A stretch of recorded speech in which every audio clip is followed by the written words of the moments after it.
ప్రభు అయిన యేసుక్రీస్తు నామంలో ఈ ఉదయకాల ఆదివారపు ఆరాధనలో పాల్పొందడానికి వచ్చిన సహోదరి సహోదరులందరికీ నా వందనాలు తెలియజేస్తున్నాను. ప్రభు అయిన యేసుక్రీస్తు మిమ్మల్ని అందరినీ కూడా ఆశీర్వదించును గాక. ఆమేన్. అందరూ రెండు చేతులు ఎత్తి ప్రభుకు స్తోత్రం చెప్దాం. హల్లెలూయా. నీ పిలుపుకు తగినట్లుగా నువ్వు నడుచుకోవాలని నేను నిన్ను హెచ్చరిస్తున్నాను. పౌలు గారు అన్నాడు. అపోస్తులైనటువంటి పౌలు గారు మొదటి సంఘకాలపు దూత. ఆయన మనందరికీ తెలుసు. ఈ సువార్త మొదట ఇజ్రాయెల్ దగ్గరకు వెళ్ళింది. గుర్తుపెట్టుకోండి, ఫస్ట్ ఎవరి దగ్గరకు వెళ్ళింది ఈ సువార్త? ఇజ్రాయెల్ దగ్గరకు వెళ్ళింది. తర్వాత సమరయల్ దగ్గరకు వెళ్ళింది. ఇప్పుడు అన్యజనులమైన మన దగ్గరకు వచ్చింది. మరలా అన్యజనుల దగ్గర నుండి ఇజ్రాయెల్ యొద్దకు వెళ్ళబోతుంది. ఈ మాట జాగ్రత్తగా అర్థం చేసుకోండి. మొదట ఇజ్రాయెల్ దగ్గరకు వెళ్ళింది, తర్వాత సమరయల్ దగ్గరకు వచ్చింది, తర్వాత అన్యజనులమైన మన దగ్గరకు వచ్చింది. ఇప్పుడు అన్యజనులకు ఆయన దర్శనమిచ్చే కాలం ఇది. అన్యజనులకు ప్రత్యక్షపరుచుకునే కాలం ఇది. అన్యజనులను పిలుచుకునే కాలం ఇది. అన్యజనులలో నుండి దేవుడు తన వధువును పిలుచుకుంటున్న కాలం ఇది. అన్యజనుల యొక్క కాలాలు 7. ఎఫెసీ కాలము నుండి లవోదికియా కాలం వరకు 7 సంఘకాలాలు. ప్రతి సంఘకాలానికి ఒక దూతను పంపించాడు. ప్రతి సంఘకాలంలో కూడా దేవుడు తన ఆత్మను అనుగ్రహించాడు. ఎందుకంటే 7 ఆత్మలు గలవాడు ఆయనే. 7 ఆత్మలుగా ఒకే దేవుడు తండ్రిగా, కుమారుడుగా, పరిశుద్ధాత్మగా ఎలా వ్యవహరించాడో ఆయనే ఒకే ఆత్మ 7గురిలో ఉండి ఏం చేస్తున్నాడంటే మనతో మాట్లాడుతున్నాడు. ఇప్పుడు మనం ఏ కాలానికి వచ్చామంటే లవోదికియా సంఘకాలంలోనికి వచ్చాం. ఇప్పుడు లవోదికియా సంఘకాలంలో నుండి దేవుడు తన వధువును బయటికి పిలిచాడు. అందుకే ఈరోజు నేను మీతో చెప్తున్నాను, ఈ విషయాన్ని అర్థం చేసుకోండి. మనల్ని అన్యజనులను పిలవడమే కాదు, అన్యజనులలో చివరి వధువును పిలుస్తున్నాడు ఆయన. లాస్ట్ బ్రైడ్, చివరి వధువు ఇది, పిలుపిది. మొదటి సంఘకాలంలో కొంతమంది వధువులో భాగమైన వారు పిలువబడ్డారు. రెండవ సంఘకాలంలో వధువులో భాగమైన వాడు పిలువబడ్డారు. మూడవ సంఘకాలంలో వధువులో భాగమైన వారు పిలువబడ్డారు. 4వ సంఘకాలంలో వధువులో భాగమైన వారు పిలువబడ్డవారు. వారి కాలములో వారి పిలుపుకు తగినట్లుగా వారు ప్రవర్తించారు. వారి కాలములో వారి పిలుపుకు తగినట్లుగా వారు ప్రవర్తించారు. ఇప్పుడు ఇది మన కాలం.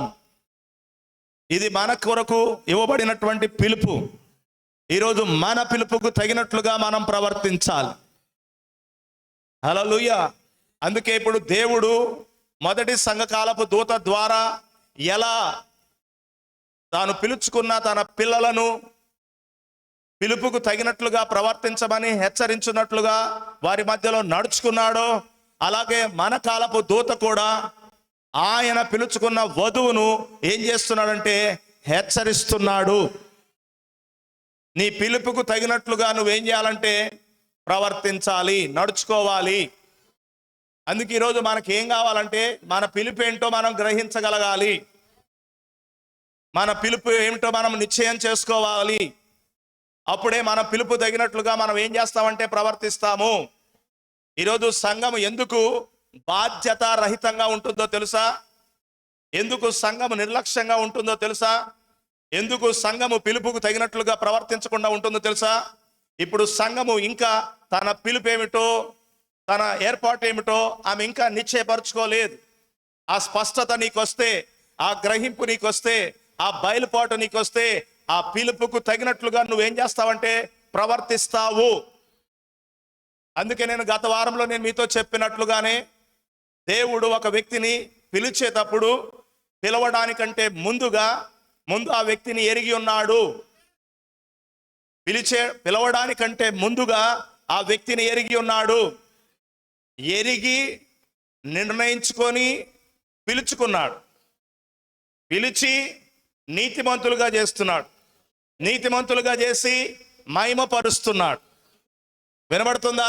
అంటే దేవుడు నిన్ను పిలవటానికంటే ముందుగా ఈ కాలంలో తన వధువుగా నిన్ను పిలవటానికంటే ముందుగా, అన్య జనాంగంలో నుండి నిన్ను పిలవటానికంటే ముందుగా ఆయన నిన్ను ఎరిగి ఉన్నాడు. నీ స్థితిగతులన్నీ ఎరిగి ఉన్నాడు. నీ ఆది అంతం ఎరిగి ఉన్నాడు. నీ బలహీనతలు ఎరిగి ఉన్నాడు. నీకున్న సమస్యలు ఏమిటో నీ ఎరిగి ఉన్నాడు. నీ స్థితిగతులు ఏంటో సమస్తము కూడా ఎరిగి ఉన్నాడు. అందుకని ఈరోజు నేను మీతో చెప్తున్నాను, ప్రియమైనటువంటి సహోదరులారా, మనల్ని పిలిచినోడు మనల్ని ఎరగనోడు మాత్రం కాదు, ఆయనకు అన్ని మన గురించి ఎరిగే పిలిచాడు. మనం ఆయనను ఎరగటం గొప్ప కాదు, ఆయన మనల్ని ఎరిగి ఉండటం గొప్ప. మనకు ముఖ్యమంత్రి తెలవటం గొప్ప కాదు, ముఖ్యమంత్రి మనల్ని ఎరగటం గొప్ప. ఇప్పుడు నేను మీ అందరిని అడుగుతున్నాను, వ్యక్తిగతంగా మిమ్మలను గురించి ముఖ్యమంత్రి ఎరిగి ఉన్నాడా? తెలీదు. కానీ ఇక్కడ మనమందరం కూడా ముఖ్యమంత్రిని ఎరిగి ఉన్నాం. ముఖ్యమంత్రి ఎవరో మనకు తెలుసు, కానీ నువ్వెవరవో ఆయనకు తెలియదు. కానీ విషయం ఏంటో తెలుసా?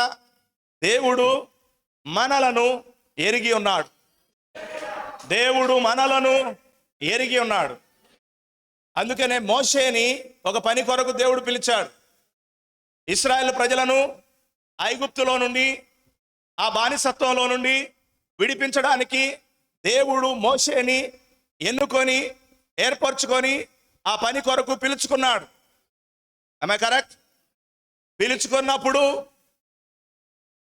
మోషే ఏమన్నాడో తెలుసా? ప్రభువా, నేను నోటి మాంద్యం కలిగిన వాడని అని అన్నాడు. అన్నాడా లేదా? నేను నత్తి పెదవులు కలిగిన వాడిని, నేను మాట్లాడలేని వాడిని అని అన్నాడు. దేవుడు ఏమన్నాడు తెలుసా? అసలు మానవునికి నోరిచ్చిన వాడెవడు? మానవునికి నోరిచ్చిన వాడు, మానవుడికి నోరిచ్చినప్పుడు వాడు మాట్లాడగలడా, వాడు మాట్లాడలేడా అన్న సంగతి, వాడు మోగవాడా మాట్లాడగలిగిన వాడా అన్న సంగతి ఆయన ఎరిగున్నాడు. మాట్లాడలేనోడిని ఎందుకు పిలుస్తాడు? ఎరిగే. నేను అదే చెప్తున్నాను, నీ పిన్ టు పిన్ ఆయనకు అంతా తెలుసు. నేను అదంటున్నాను, నీ స్థితిగతులు ఎవరికి తెలియకపోవచ్చు, నీ బలహీనతలు ఎవరికి తెలియకపోవచ్చు, నీ సామర్థ్యం ఏంటో ఎవరికి తెలియకపోవచ్చు, కానీ నీ గురించి సమస్తము ఎరిగిన ఒక ఆయన ఉన్నాడు. ఎరిగే నిన్ను పిలుచుకున్నాడు. మోషేని పిలుచుకున్నప్పుడు మోషే గురించి ఆయన ఎరిగున్నాడు. జయకుమార్ ఏంటో ఆయనకు తెలుసు, జీవన్ ఏంటో ఆయనకు తెలుసు, విజయ్ ఏంటో ఆయనకు తెలుసు, మోషే గారు ఏంటో ఆయనకు తెలుసు. అవునా? జీవన్ ప్రకాష్ ఏంటో ఆయనకు తెలుసు, శాంతవర్ధన్ గారు ఏంటో ఆయనకు తెలుసు, యేసు గారు ఏంటో ఆయనకు తెలుసు, ఇక్కడున్న ప్రతి ఒక్కరు ఆయనకు తెలుసు. నీ గురించి నీ తండ్రి తెలుసుకోకపోవచ్చు పూర్తిగా, నీ గురించి నీ తల్లికి అర్థం కాకపోవచ్చు పూర్తిగా. హల్లెలూయా. ఒక మాట చెప్తున్నాను వినండి. ఇశ్రాయేలు కొరకు ఒక రాజును ఏర్పాటు చేసుకోవాలనుకున్నాడు. ఎవరు? దేవుడు. ఇశ్రాయేలును పరిపాలించడానికి ఒక రాజును ఏర్పాటు చేసుకోవాలనుకున్నాడు. ఇశ్రాయేలు ప్రజలు కూడా వారికి ఒక రాజు కావాలని అనుకుంటున్నారు.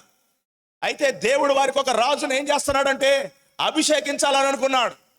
ఒకరోజు దేవుడు తన ప్రవక్త అయిన సమూయేలును ఏమన్నాడంటే, యెషయి ఇంటికి వెళ్ళు, అక్కడ నేను ఇశ్రాయేలు కొరకు ఒక రాజును వారి కుమారుల్లో అభిషేకించబోతున్నానని చెప్పాడు. హల్లెలూయా. కాబట్టి ఇప్పుడు యెషయి ఇంటికి వర్తమానం వెళ్ళింది, సమాచారం వెళ్ళింది. ఓ యెషయి, నేను నీ ఇంటికి వస్తున్నాను, నీ కుమారులు ఒకరిని ఇశ్రాయేలు మీద రాజుగా అభిషేకించబోతున్నాను, కాబట్టి నీ కుమారులందరినీ వరుసలో నిలబెట్టు. దేవుడు కోరుకున్న వ్యక్తిని నేను తైలపు కొమ్ములో ఉన్న నూనెను కొమ్మరించి అతను నేనేం చేస్తానంటే అభిషేకిస్తాను అని చెప్పాడు. కాబట్టి ఇప్పుడు సమూయేలు చెప్పిన వర్తమానమును ఆ యెషయి స్వీకరించి, యెషయి తన కుమారులందరినీ కూడా ఏం చేశాడంటే తలారా స్నానం చేపించి చక్కని బట్టలు ధరింపజేసి ఏం చేశాడంటే సమూయేలు యొక్క ప్రవక్త యొక్క రాక కోసం ఆయన ఎదురు చూశాడు. హల్లెలూయా. ఇప్పుడు సమూయేలు ప్రవక్త వచ్చేసాడు. సమూయేలు ప్రవక్త వచ్చినప్పుడు సమూయేలు ఏం చూశాడో తెలుసా ప్రియమైనటువంటి సోదరుడా? యెషయి యొక్క పెద్ద కుమారుణ్ణి చూశాడు. మొట్టమొదట పెద్ద కొడుకు నిలబెట్టినప్పుడు యెషయా యొక్క పెద్ద కుమారుని చూశాడు. యెషయా పెద్ద కుమారుని చూసినప్పుడు ఎలా ఉన్నాడంటే చాలా ఎత్తుగా ఉన్నాడు, చాలా అసంగా ఉన్నాడు, చాలా దేహదారుఢ్యం కలిగి ఉన్నాడు, చాలా బలిష్ఠుడుగా ఉన్నాడు, చాలా సౌష్టంగా ఉన్నాడు. కాబట్టి సమూయేలు ఏమనుకున్నాడు తెలుసా? ఇశ్రాయేలీయుల కొరకు దేవుడు ఏర్పరచుకున్న రాజు ఇతడేమో అని అనుకొని తైలంలో ఉన్నటువంటి కొమ్మును కుమ్మరించి అభిషేకించబోతే అప్పుడు దేవుడు ఏమన్నాడు తెలుసా? ఆగు, నేను ఇశ్రాయేలులకు రాజుగా ఎన్నిక చేసుకొనడానికి ఎన్నుకున్న వ్యక్తి ఇతడు కాదు, ఇతడు నేను ఏర్పరచుకొనిన వాడు కాదు. హల్లెలూయా. ఒక ప్రవక్త ఒక రాజును గుర్తించడంలో విఫలమైపోయాడు. హల్లెలూయా. వారికి సరి అయిన రాజు ఎవరో, ఎవరిని నియమించాలో అవునా గ్రహించడంలో ఒక ప్రవక్త కూడా అర్థం కాలేదు. అందుకని నేను అంటున్నాను, దేవుని ఎన్నిక వేరు, మానవుని ఎన్నిక వేరు.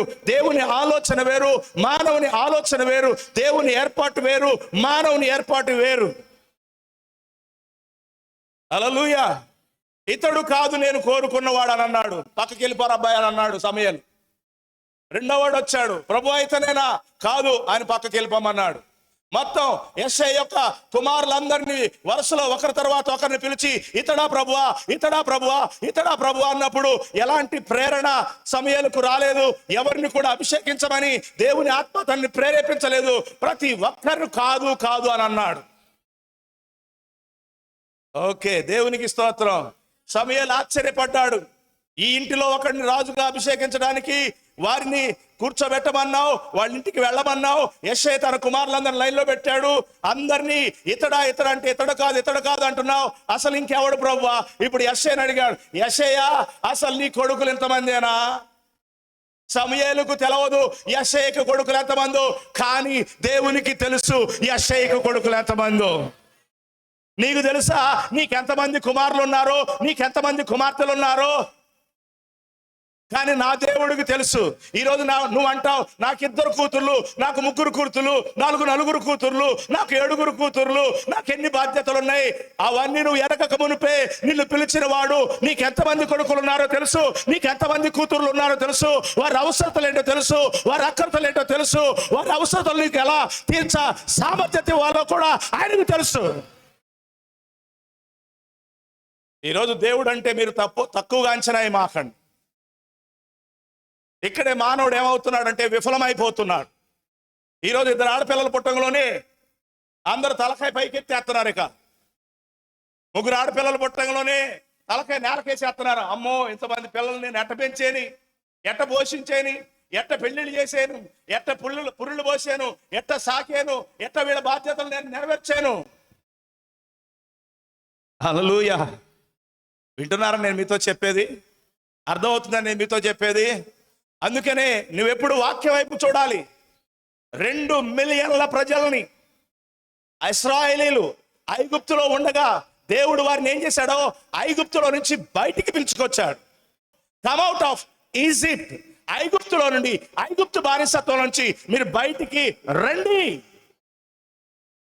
ఐగుప్తు యొక్క బానిసపు సంఖ్యల నుంచి మీరు బయటికి రండి అని అన్నప్పుడు, అవునా, ఆ మట్టి తొక్కే పని నుంచి బయటికి రండి, ఆ యొక్క ఇటుకలు తయారు చేసే పని నుంచి బయటికి రండి, అదిగో ఆ మేడలు మిద్దెలు ఆ ఫరో కొరకు కట్టే ఆ కార్యముల నుండి మీరు బయటికి రండి అని కేక వేసి పిలిచాడు. పిలిచేటప్పుడు వాళ్ళు ఏమనుకున్నారు?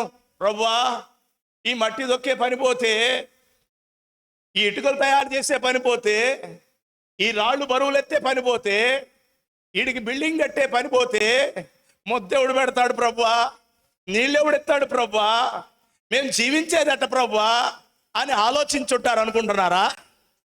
హలో, దేవుడు నిన్ను పిలిచినప్పుడు నువ్వు కూడా దేని గురించి ఆలోచిస్తున్నావు? తినే దాని గురించి ఆలోచిస్తున్నావు, త్రాగే దాని గురించి ఆలోచిస్తున్నావు, ధరించే దాని గురించి ఆలోచిస్తున్నావు. కానీ గుర్తుపెట్టుకో, నా దేవుడు ఎంత సమర్థుడో నేను నీతో చెప్తున్నాను. 2 మిలియన్ల జనాంగాన్ని ఐగుప్తులో నుంచి బయటికి తీసుకొచ్చినప్పుడు, హల్లెలూయా, 2 మిలియన్ల జలాన్ని ఆయన ఏం చేసిన వాడు తెలుసా? పోషించిన దేవుడు ఆయన. వారు కోరిన ఆహారం పెట్టినోడు ఆయన. ఒక తండ్రిగా, ఒక తల్లిగా కోరిన తిండి నీ పిల్లలకు నువ్వు పెట్టే సామర్థ్యత నీకు లేదేమో కానీ నిన్ను పిలిచిన వాడుకున్నదే. కొన్నిసార్లు జైని అడుగుతుంది నన్ను, అర్థమవుతుందా? అప్పుడు నేను అంటాను, మనం ఎంత, మన స్తోమత ఎంత, మనం ఎంత, మన తాహత ఎంత, మనం ఎంత, మన సామర్థ్యం ఎంత అని నేనంటాను. ఎందుకంటే అది నా కెపాసిటీ, అది నా సామర్థ్యం, అది నా సంపాదన, అది నేను కలిగి ఉన్న వనరు. దానిని బట్టి ఇప్పుడు నా కుమార్తె తాను కోరిన దానిని నేను ఆమెకి ఏం చేయలేను, పెట్టడానికి నాకు సామర్థ్యం చాలదు. కానీ ఈరోజు నేను ప్రకటిస్తున్న దేవుడు, ఈరోజు నిన్ను ప్రేమించిన దేవుడు, ఈరోజు నిన్ను ఎన్నుకున్న దేవుడు, ఈరోజు నిన్ను పిలిచిన దేవుడు, ఈరోజు నిన్ను ఏర్పరచుకున్న దేవుడు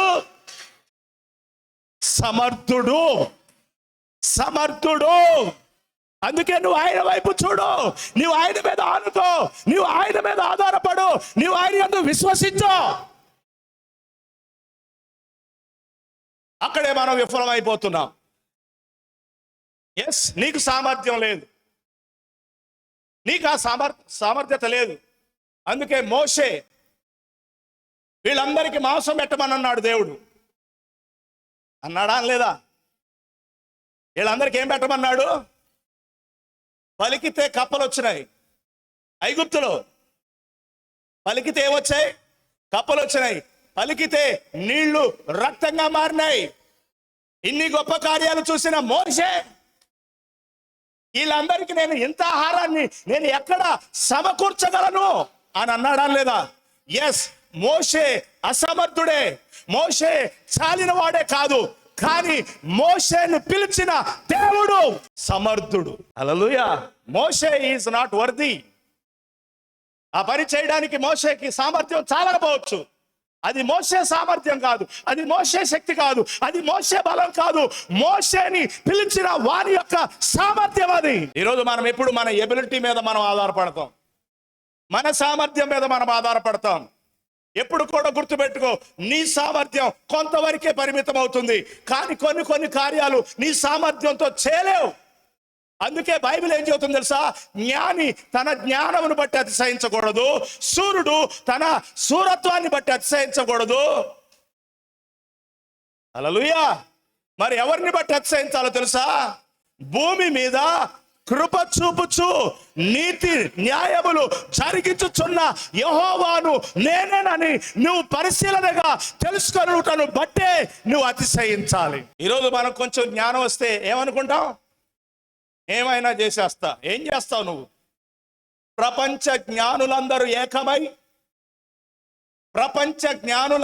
ఏకమై కరోనా వైరస్ని ఎదుర్కొనలేకపోయారు. ఒక చిన్న బ్యాక్టీరియాని, ఒక చిన్న సూక్ష్మజీవిని ఏం చేయలేకపోయారు. ప్రపంచ మేధావులందరూ కూడా ఏకమయ్యారు. జ్ఞానులంతా ఏకమై వెళ్ళగొట్టలేని కరోనాను దేవుడు ఆపితేనే తప్ప ఏమైనా చేయగలిగారా? అందుకే నేను చెప్తున్నా, జ్ఞానాన్ని బట్టి అతిశయకూడదు, సూర్యుడు తన సూరత్వాన్ని బట్టి అతిశయపడకూడదు, బలవంతుడు తన బలాన్ని బట్టి కూడా అతిశయపడకూడదు. ఈరోజు మనం కొంచెం ఒక చిన్న లెవెల్ వస్తే చాలు, ఒక చిన్న స్టేటస్, ఒక 20,000 రూపాయల ఉద్యోగం, ఒక 10,000 రూపాయల ఉద్యోగం, ఒక 50,000 రూపాయల ఉద్యోగం, లేకపోతే ఒక కొంచెం స్తోమత నీకు కలిగి ఉంటే చాలు. ఇక పట్టసెక్కేమో మనల్ని? ప్రార్థనకు రాడు, గుడికి రాడు, భయభక్తులతో నడవడు, దేవుని వాక్య ప్రకారంగా జీవించడు, దేవుడు అంటే భయభక్తులు కలవడు, దేవుని కార్యాలు యందు శ్రద్ధ కలిగి ఉండడు. ఏంటి నీకు అంత ధైర్యం ఏంటి? ఈరోజు నీకు గ్రహింపు లేదు, ఈరోజు నువ్వు సరి అయిన బయలుపాటు కలిగి లేవు. ఒకవేళ నిజంగా నువ్వు సరి అయిన గ్రహింపును కలిగి ఉంటే ఏం చేస్తావో తెలుసా? నువ్వు ఎంత స్థితిమంతుడు అయినా, ఆయన నాకు అవసరము, ఆయన నాకు కావలసిన వాడు, ఆయన నాకు చాలిన వాడు, ఆయన లేకుండా నేను లేను అనే ఒక బయలుపాటు నీకు వస్తుంది. అది నీకు రానంత కాలం నువ్వు అలక్ష్యంగా ఉంటావు. అది వచ్చిన రోజు చాలా వినయంగా దేవుని సన్నిధిలో బ్రతుకుతావు. ఈరోజు ఎందుకు ప్రజలు వినయముతో, భయముతో, భక్తితో దేవునితో నడవలేకపోతున్నారో తెలుసా? Lack of revolution. ప్రత్యక్షత వారికి కొదువుగా ఉన్నది, బయలుపాటు వారికి లేదు, సరి అయిన జ్ఞానం లేదు, సరి అయిన గ్రహింపు లేదు, సరి అయిన బుద్ధి జ్ఞానములు వారికి లేవు. అందుకే ప్రజలు విచ్చలవిడిగా తిరుగులాడుతున్నారు. ఈరోజు ఇది అర్థమైనోడు వాడు ఎంతటోడైనా సరే, ఎంత గొప్ప వ్యక్తి అయినా సరే. అందుకని ఒకరోజు బబులోను రాజు ఏమనుకున్నాడు తెలుసా? ఇది నా బలంతో అయింది, ఇది నా జ్ఞానంతో అయిందే అని ఆయన తన మనసులో అనుకున్నాడు. హల్లెలూయా. ఎప్పుడైతే ఆ గర్వం ఆయన మనసులోకి వచ్చిందో, ఇప్పుడు ఆయన ఏం చేశాడో తెలుసా? ఆ రాజ్యం నుండి వెళ్ళగొట్టాడు, ఆ పశువులాగా బ్రతికేటట్లు చేశాడు. ఎప్పుడైనా సరే గుర్తుపెట్టుకోండి, ఎప్పుడైతే అహంకారం అనేది మనలోనికి వస్తుందో, ఎప్పుడైతే ఆ గర్వం అనేది మనలోనికి వస్తుందో, అప్పుడు మనం ఏమవుతున్నామంటే ఆ స్థానం నుండి పడద్రోయబడుతున్నాం. ఒకవేళ నువ్వు దేవుని ఎన్నికలో ఉంటే నువ్వేం చేస్తావు తెలుసా? మరలా ఆయన కృపను వేడుకుంటే ఆయన తిరిగి మరలా నిన్ను లేవనెత్తడానికి సమర్థుడై ఉన్నాడు. కాబట్టి అన్ని సమయాల్లో మనం గ్రహించాల్సింది అదే. ఇప్పుడు దావీదు తన 7 కుమారులు లైన్లో పెడితే వీళ్ళందరూ లేరు. ఇప్పుడు అడుగుతున్నాడు సభ్యులు, 7 ఇంకెవడన్నా ఉన్నాడా? కడసారి వాడు ఒకడు ఉన్నాడు. అయితే వాడు రాజుగా ఉండడానికి పనికిరాడని, ఎందుకంటే వాడు బాలుడు, లేత ప్రాయం కలిగిన వాడు, యుద్ధం చేయటం అంతగా నైపుణ్యత లేనటువంటి వాడు, వీడెందుకు పనికొస్తాడులే అనుకొని ఈయనకేం చేశాడంటే గొర్రెలు గాయడానికి గొర్రెలు ఇచ్చి పంపించాడు. హల్లెలూయా. ఈ 7 పనికొస్తారు అనుకున్నాడు, కానీ ఈ 8వ వాడు పనికిరాడు అనుకున్నాడు యెషై. హల్లెలూయా. కానీ దేవుడు ముందుగానే ఎరిగి ఉన్నాడు దావీదును గురించి. అతడు బాలుడుగా ఉన్నప్పుడే అతడి యొక్క సామర్థ్యం ఏమిటో, అతని యొక్క విశ్వాసం ఏమిటో, అతని ధైర్యం ఏమిటో, అతడు నా పక్షముగా ఎలా నిలబడగలడో, ఆయన గుణగణములన్నీ కూడా ఎరిగిన వాడు దేవుడై ఉన్నాడు. అందుకే యెషై యొక్క ఈ 7 కుమారులను త్రోసివేసి కడసారి వాడైనటువంటి 8వ వాడైనటువంటి దావీదును దేవుడు ఏం చేశాడు తెలుసా? ఎన్నుకున్నాడు. దేవునికి స్తోత్రం కలుగునుగాక. ఇప్పుడు ఇదంతా నేను ఎందుకు చెప్పాల్సి వచ్చిందంటే, దేవుడు ఎరిగి ఉన్నాడు, ఎరిగి ఎన్నిక చేసుకుంటున్నాడు. అందరికి అర్థమవుతుందా? అర్థం కావట్లేదా? అందుకని ఈరోజు నీ పిలుపేంటో నీకు అర్థం కావాలి. దేవుడు నిన్ను ఎరిగే పిలుస్తున్నాడు అన్న సంగతి నీకు అర్థం చేసుకోవాలి. ఈరోజు అందుకని ఇశ్రాయేలును పరిపాలించడంలో దావీదు ఒక గొప్ప రోల్ మోడల్గా ఉన్నాడు. ఎంతమంది రాజులు వచ్చినా సరే ఆ రాజులందరూ కూడా దేవునికి ఇష్టముగా పరిపాలించాలంటే ఎక్కడికి వెళ్లాల్సి వచ్చిందో తెలుసా? తన ఏర్పరచుకున్న ఆ మొట్టమొదటి రాజు అయినటువంటి దావీదు నడతల చొప్పున నడవటం వాళ్ళు ప్రారంభించారు. అందుకే ఈరోజు నేను మీ అందరూ చెప్తున్నాను, దేవుడు మనల్ని ఏం చేశాడంటే ఎరిగి మనల్ని ఏం చేస్తున్నాడంటే పిలుచుకున్నాడు. మన పిలుపుకు తగ్గట్లుగా మనం ఏం చేయాలి? ప్రవర్తించాలి. అవునంటారా కాదంటారా? పౌలును దేవుడు ఏం చేశాడు? ఎరిగే పిలుచుకున్నాడు. మోషేను కూడా దేవుడు ఏం చేశాడు? ఎరిగే పిలుచుకున్నాడు. మోషే ఏమన్నాడు? నా వల్ల కాదన్నాడా లేదా? కాదన్నాడా లేదా? కానీ ఇప్పుడు దేవుడు ఆయన కెపాసిటీ ఏంటో, ఆయన సామర్థ్యం ఏంటో తెలుసు. కానీ ఇప్పుడు ఆయనను పంపించి ఆయన ద్వారా ఐగుప్తులో నుండి ఇశ్రాయేలును విమోచించి ఇప్పుడు ఆయన ఏం చేస్తున్నాడంటే పాలు తేనెలు ప్రవహించే దేశమునకు వారిని ఏం చేస్తున్నాడంటే నడిపిస్తా ఉన్నాడు. ఆమేనని గట్టిగా చెప్దామా? హల్లెలూయా అని గట్టిగా చెప్దామా? కాబట్టి నా ప్రియమైనటువంటి సోదరా, పిలిచిన వాడు నమ్మదగినటువంటి వాడు. హల్లెలూయా. పౌలును దేవుడు పిలిచినప్పుడు పౌలు ఒకప్పుడు ఏం చేస్తున్నాడు తెలుసా? మత పద్ధతులను, యూదా మతమును అనుసరించి నడుస్తున్నాడు, ఇతరుల పారంపర్యాచారం అనుసరించి నడుస్తున్నాడు. కానీ దేవుడు పౌలును ఏర్పరచుకున్నది తన నామాన్ని భరించటానికి. ఎప్పుడు? తల్లి గర్భంలో పడినప్పుడే పౌలును ఏర్పరచుకున్నాడు. బాలుడుగా ఉన్నప్పుడే దావీదుని ఎలా రాజుగా ఎన్నుకున్నాడో, తల్లి గర్భంలో పడినప్పుడే పౌలును దేవుడు ఏం చేశాడంటే ప్రతిష్ఠించుకున్నాడు, ప్రత్యేకించుకున్నాడు. ఇతడు నా నామమును భరించాలి, నా నామము కొరకు సాక్షిగా నిలబడాలి. కానీ అంతవరకు పౌలు ఏం చేశాడో తెలుసా? ఆయన నామమును బట్టి ప్రార్థిస్తున్న సంఘాన్ని హింసించాడు. యేసుక్రీస్తు నామమును బట్టి ప్రార్థిస్తున్న సంఘాన్ని ఏం చేశాడు? హింసించాడు, బాధ పెట్టాడు. కానీ ఎప్పుడైతే పిలుపు ఆయనకు అర్థమైందో, ఎప్పుడైతే పిలుపును గురించిన నిశ్చయత ఆయనకు వచ్చిందో, అప్పుడు పిలుపుకు తగినట్లుగా నడుచుకోవడం ప్రారంభించాడు. అవునా కదా? ఇప్పుడు ఆయన పిలుపేంటి? యేసుక్రీస్తు నామమును ప్రకటించడం. ఆకాశం క్రింద భూమి మీద మరి ఏ నామములో రక్షణ లేదు, ఒకే ఒక నామములో రక్షణ ఉన్నది. ఈ యేసు ఎవరో కాదు, ఆ యేసు క్రీస్తు అయి ఉన్నాడని ఇప్పుడు వారికి ఏం చేయాలంటే ప్రకటించాల్సిన బాధ్యత ఇప్పుడు ఎవరి మీద ఉన్నదంటే పౌలు మీద ఉన్నది. ఒకప్పుడు ఈ నామమునకు విరోధంగా పరుగులెత్తిన వాడు, ఎందుకంటే అతని పిలుపేంటో అతనికి తెలియలా. దేవుడు అతన్ని ఎందుకు ఏర్పరచుకున్నాడు అతనికి తెలియలా. దేవుడు ఎందుకు అతన్ని ప్రతిష్ఠించుకున్నాడు అతనికి తెలియలా. దేవుడు ఎందుకు ప్రత్యేకించుకున్నాడు అతనికి ఇంకా గ్రహింపు కాలా. అందుకే ఇప్పుడు ఆయన ఏం చేస్తున్నాడంటే ఇంకా ఒక మతం యొక్క పద్ధతులను అనుసరించి నడవడం ప్రారంభించాడు. ఒక మతమును గురించిన ప్రచారం చేస్తున్నాడు ఆయన. ఒక మతమును ప్రజల హృదయాలలో స్థాపించడానికి ప్రయత్నం చేశాడు. కానీ ఎప్పుడైతే తన పిలుపేంటో అర్థమైందో, పిలుపుకు తగినట్లుగా నడుచుకోవడం ప్రారంభించాడు. ఎందుకంటే ఆ సువార్త ప్రకాశము ఆయనకి ఏమైందంటే ప్రకాశించబడింది. ఆ దమస్కో మార్గములో ఆ వెలుగు ఆయనను తాకింది. ఎప్పుడైతే ఆ వెలుగు ఆయనను తాకిందో, ఇప్పుడు ఆయన పిలుపును గుర్చిన, ఆయన ఎన్నికను గుర్చిన, ఆయన ఏర్పాటును గుర్చిన ప్రత్యక్షత ఆయనకు వచ్చింది. ఏమన్నా అర్థమవుతుందా? ఎలీషా ఏం చేస్తున్నాడు? అరకలు దున్నుతున్నాడు. ఎలీషా ఏం చేస్తున్నాడు? అరకలు దున్నుతున్నాడు. 12వ అరక ఆయన దున్నుతున్నాడు. 11 అరకలను దున్నేవాళ్ళు ఉన్నారు, కానీ ఆయన 12వ అరక దున్నుతున్నాడంట. అయితే దేవుడు ఎలీషాను ఒక ఉద్దేశం కొరకు, ఒక పని కొరకు ఆయన ఏం చేశాడంటే ఏర్పరచుకున్నాడు.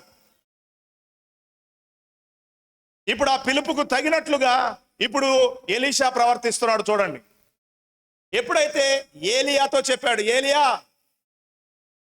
నీ తర్వాత ఈ పరిచర్యను కొనసాగించడానికి నేను అక్కడిని ఏం చేశాను? ఏర్పరచుకున్నాను. చాలా మంది ఏమనుకుంటా తెలుసా?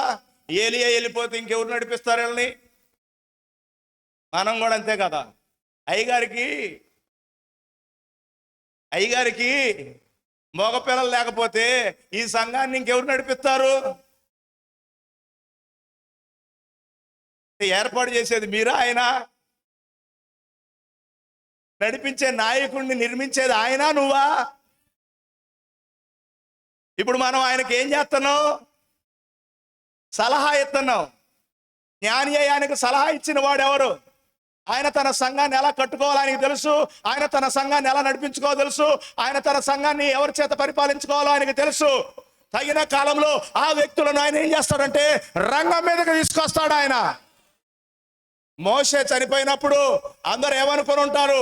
అమ్మో, ఇంతమంది ప్రజలైనటువంటి ఇశ్రాయేలుని మోషే కాబట్టి నడిపించాడు, సాత్వికం కలిగిన వాడు, వాడి వల్ల అయింది, కానీ ఇంకెవడు వల్ల అవుతుందా? కానీ దేవుడు మోషేతో చెప్పాడు, మోషే నీ తర్వాత ఈ జనాంగాన్ని నడిపించడానికి నేను ఒక వ్యక్తిని ఎన్నుకున్నాను. అతడు ఎవరో కాదు, నీకు పరిచర్య చేసిన వాడు యెహోషువ. అతనిని నువ్వేం చేయాలంటే అభిషేకించు. అంతేగాని మోషే నీ కొడుకులు ఉన్నారు, ఒక కొడుకుని తీసుకురారా అల్లా. ఆయనకు తెలుసు ఆ పొటెన్షియల్ ఎవరిలో ఉన్నదో, ఆ సామర్థ్యం ఎవరిలో ఉన్నదో, నా మాటకు లోబడి నా ప్రజలు నడిపించగలిగిన సామర్థ్యత కలిగిన నాయకుడు ఎవరో దేవుడు బాగుగా ఎరిగి ఉన్నాడు. అందుకే మోషే తర్వాత దేవుడు ఎవరిని రంగం మీదకి తీసుకొచ్చాడో తెలుసా? యెహోషువను రంగం మీదకి తీసుకొచ్చాడు. యెహోషువ ఏం చేశాడో తెలుసా? వాగ్దాన భూమిలోనికి వారిని తీసుకొని వెళ్ళి వారి యొక్క గోత్రాల చొప్పున వారికి వాగ్దానం చేయబడినటువంటి భూమిని వారికి ఏం చేశాడంటే పంచిపెట్టాడు. మోషే వాగ్దాన భూమి యొక్క పొలిమేరల దాకా నడిపించగలిగాడు, కానీ యెహోషువ వాగ్దాన భూమిలోనికి తీసుకొని వెళ్ళి వారి వారి స్వాస్థ్యాలను వాళ్ళకి ఏం చేశాడు? దేవునికి స్తోత్రం గట్టిగా చెప్దాం. ఈరోజు ప్రియమైనటువంటి సోదరా, ఎలీషా ఏలియా తర్వాత నడిపించడానికి దేవుడు ఏర్పరచుకున్న నాయకుడు, అవునా కాదా? ఇప్పుడు అతడు ఎందుకు పిలువబడ్డాడు? ఎందుకు ఎన్నిక చేయబడ్డాడు? ఎందుకు ఏర్పరచబడ్డాడు? వ్యవసాయం పని చేసుకోవడానికా? అరకలు దున్ని వ్యవసాయం చేసుకోవడానికా? దేవుడి మనస్సులో, దేవుని ఆలోచనలో ఆయన పట్ల దేవుడు ఒక ఉన్నతమైన పిలుపును కలిగి ఉన్నాడు. ఉన్నదా లేదా? ఏంటి ఆ పని అంటే, ఏలియా తర్వాత ఈ పరిచర్యను కొనసాగించవలసిన బాధ్యత ఎలీషాది. అందుకనే ఏలియా ఒక రోజు వెళ్ళి తన మీద ఉన్న దుప్పటి తీసి ఎలీషా మీద వేసినప్పుడు ఎలీషా ఏం చేశాడు తెలుసా? 12 అరకలను విడిచిపెట్టి, ఏం విడిచిపెట్టి? 12 అరకలను విడిచిపెట్టి ఇప్పుడు ఏలియాను వెంబడించడం ప్రారంభించాడు. అందరూ ఏమనుకుంటున్నారు? ఎలీషాకి ఏమైనా మైండ్ పోయిందా? ఈరోజు నీకు తెలుసా, దేవుడు ఎలీషాకి ఇచ్చిన పిలుపు ఉన్నతమైన పిలుపు. తెలుగుదేశం పిలుస్తుంది, జగనన్న పిలుస్తున్నాడు, రా. వెళ్తారు జనాలు. వెళ్తారా వెళ్ళరా? చెప్తా నేను, వినండి. ఈరోజు మనం ఎంత బాధ్యతారహితంగా, ఎంత దౌర్భాగ్య జీవితం జీవిస్తున్నామో చెప్తా, వినండి. ఈరోజు అన్న పిలుస్తున్నాడు రమ్మంటే ఈయన ఎలా వెళ్తాడో చెప్పమంటారా? బాగా అర్థమయ్యేటట్టు చెప్తా, వినండి. ఈరోజు అసలు దేవుని పిలుపు నువ్వు ఎలా స్పందిస్తున్నావు, లేకపోతే అన్న పిలిస్తే ఎలా స్పందిస్తున్నావో, అవునా కాదా? యూనియన్ల పిలుపులకు ఎలా స్పందిస్తున్నారో, కార్మికుల ఐక్యంగా వాడిని పిలిపిస్తారు కదా, ఆ పిలుపులకు జనాలు ఎలా స్పందిస్తున్నారు అన్న వినండి. దేవుని పిలుపుకు మనం ఎలా స్పందిస్తున్నాము వినండి. ఈరోజు అన్న పిలుస్తున్నాడంటే వీడు ఆ రోజు ఏం చేస్తాడో తెలుసా? తన పని పాటలు మానేస్తాడు. వాడు నిజంగా పని చేస్తే ఒక రోజుకు అతడు కూలి 1500 రూపాయలు, రోజు వేతనం 1500 రూపాయలు. కానీ ఆ రోజు వేతనాన్ని కూడా ఆబ్సెంట్ అయితే ఆ 1500 రూపాయలు అతనికి రావని తెలుసు కూడా ఆ 1500 వదులుకోవడానికి కూడా సిద్ధంగా ఉంటాడు. ఉంటాడా ఉండరా? అంతేగాని అయ్యో పని పోయింది అన్న పిలుస్తున్నాడే ఆయన మొహం అంతా ఏడ్చుకుంటూ పోతాడా? వాడా ఎట్ట వెళ్తాడు? 1500 రూపాయల పని వదులుకున్నా కూడా, అయ్యా ఈరోజు నీకు ఇంకొక 500 రూపాయలు ఎక్కువ ఇస్తారా అని అన్నాడు అనుకో ఒకవేళ యజమానుడు, నువ్వు జనరల్గా డ్యూటీలో పనిచేసినా నీకు ఓటీ ఇస్తానని అన్నాడు అనుకో, ఇప్పుడు వాడు ఏం చేస్తాడు? అమ్మో అన్న పిలిచాడని చెప్పేసి ఈ 2000 రూపాయలు కూడా వదిలిపెట్టి వెళ్తాడు. కానీ వెళ్ళేటప్పుడు ఎలా వెళ్తాడు అనేది నా మాట. వెళ్ళేటప్పుడు ఎలా వెళ్తాడు? ముఖంలో ఏమన్నా నిరాశ ఉంటుందా? ముఖంలో ఏమన్నా దుఃఖం ఉంటుందా? హృదయంలో ఏమన్నా బాధ ఉంటుందా? లేకపోతే ఆనందం ఉంటుందా? అన్న పిలిస్తే అంత ఆనందం, మరి దేవుడు పిలిస్తే? ఇంకొక మాట చెప్తాను, 1500 రూపాయలు జీతం పోగొట్టుకోవడం కాదు, దినసరి వేతనం పోగొట్టుకోవడం కాదు. వీడి దగ్గర మరి అన్న పిలిచినప్పుడు వెళ్ళాలంటే మరి కావాలిగా ఖర్చులు కావాలా వద్దా? టిఫిన్ తినాలంటే కావాలా? డ్రింక్ తాగాలంటే కావాలా? కిడ్నీ నవలాలంటే కావాలా? సిగరెట్ తాగాలంటే కావాలా? మందు తాగాలంటే కావాలా? నలుగురు టిఫిన్ పెట్టాలంటే కావాలంట? మన బడాయి చూపించుకోవాలంటే కావాలా వద్దా? కావాలి. మరి వీడి దగ్గర డబ్బులు లేవుగా, మళ్ళీ ఎవరి దగ్గర నోటు రాశాడు. అన్న పిలుస్తున్న దారి ఖర్చులకి నోటు రాశాడు. ఎక్కడో ఒక 2000 రూపాయలకో 5000 రూపాయలకో నోటు రాసి ఇప్పుడు తెల్ల చొక్కా వేసుకొని ఇప్పుడు 500 కాగితాలు, ఒక 1500 కాగితాలు అందరి కనబడేటట్టు జేబులో పెట్టాడు. ఏంటి ఎట్ట నడుస్తున్నాడు? ఉత్సాహంగా, ఆనందంగా, దిగులు లేదు, బాధ లేదు. నోటు రాశారని బాధ లేదు, అప్పు అయిందని బాధ లేదు, దానికి ఒడ్డు కట్టాలని బాధ లేదు, ఈ రోజు 1500 రూపాయలు జీతం పోయిందని బాధ లేదు, ఏ బాధ లేదు. అన్న పిలిచాడని ఎంత ఉత్సాహంగా. దేవుడు పిలుస్తున్నాడు కదా ఉన్నతమైన పిలుపుతో. హలో, ఎక్కడికి పిలుస్తున్నాడు? తన రాజ్యమునకు. తన మహిమకు. అన్ని ఎక్కడికి పిలిచాడు? ఎందుకు పిలిచాడు? ఏంటి ఉద్దేశం? నీకేదో మంత్రి పదవి ఇద్దామని పిలిచాడా? మాట్లాడరేంటి? నిన్నేదో ఉన్నతుడిని చేద్దామని పిలిచాడా? కానీ దేవుడు ఎందుకు పిలుస్తున్నాడో నీకు తెలుసా? తన రాజ్యము నీకు ఇద్దామని, తన మహిమ నీకు ఇద్దామని. ఆయన పిలిపేంటో నీకు అర్థమైందా? అందుకే నా మాట చెప్తున్నాను, తన రాజ్యములకు తన మహిమకు నిన్ను పిలుస్తున్న దేవునికి తగినట్లుగా నువ్వు నడుచుకో. What is your calling? నీ పిలుపేంటి? ఎక్కడికి దేవుడు నిన్ను పిలుస్తున్నాడు? ఈ పిలుపు నీకు అర్థమైతే, ఈరోజు చూడండి, ఈరోజు మన జేబులో డబ్బులు ఖర్చు అయితే మొహవంతెంతలో పెట్టుకుంటాం, అవునా కాదా? ఒకవేళ దేవుని పరిచర్యలో ఒక పూట మన ఉద్యోగాన్ని మానాల్సి వస్తే, మన కూలి పనిని మానుకోవాల్సి వస్తే మొహవంతెంతలో పెట్టుకొని పని చేస్తావు. ఎందుకని? అక్కడేమో అప్పు చేసి మరి ఆనందపడుతున్నాడు, అక్కడేమో 2000 రూపాయలు పని పోయినా వాడికి ఆనందంగానే ఉంది. మరి ఇక్కడ దేవుడు పిలిస్తే బాధ. అసలు ఏం లేదనమాట. ఆ మొహాన్ని చూడలేము, పేలాలు ఎగుతాయి. ఆ ముఖం మీద కనుక పేలాలు వేస్తే, అవునా కదా, మొత్తం పడపడపడపడని అదే మొక్కజొన్న విత్తనాలు ఎత్తే కనుక ఎట్ట విచ్చుకొని ఏమవుతాయి? పాప్కార్న్ లాగా తయారవుతాయో అట్ట అవుద్ది అనమాట. మన ముఖం మీద కనుక ఆ మొక్కజొన్న విత్తనాలు పోతే అంత మాడిపోద్ది అనమాట, అంత హీట్ ఉంటుంది అనమాట ముఖంలో. ఇదే దేవుడు పిలిచిన వాడు పిలుపుకు తగినట్లుగా నడవడం అంటే ఇదేనా? ఎక్కడికి పిలుస్తున్నాడు నిన్ను? తన రాజ్యానికి పిలుస్తున్నాడు. ఎక్కడికి పిలుస్తున్నాడు నిన్ను? తన మహిమకు పిలుస్తున్నాడు. ఈరోజు నీకు మహిమనిద్దామని నీకు తెలుసా? రోమా 3:23 చూస్తున్నారా? ఈ మాట వినండి. ఏ భేదము లేదు, అందరూ, నీ కులం ఏదైనా, నీ మతం ఏదైనా, నీ రంగు ఏదైనా, వింటున్నారా?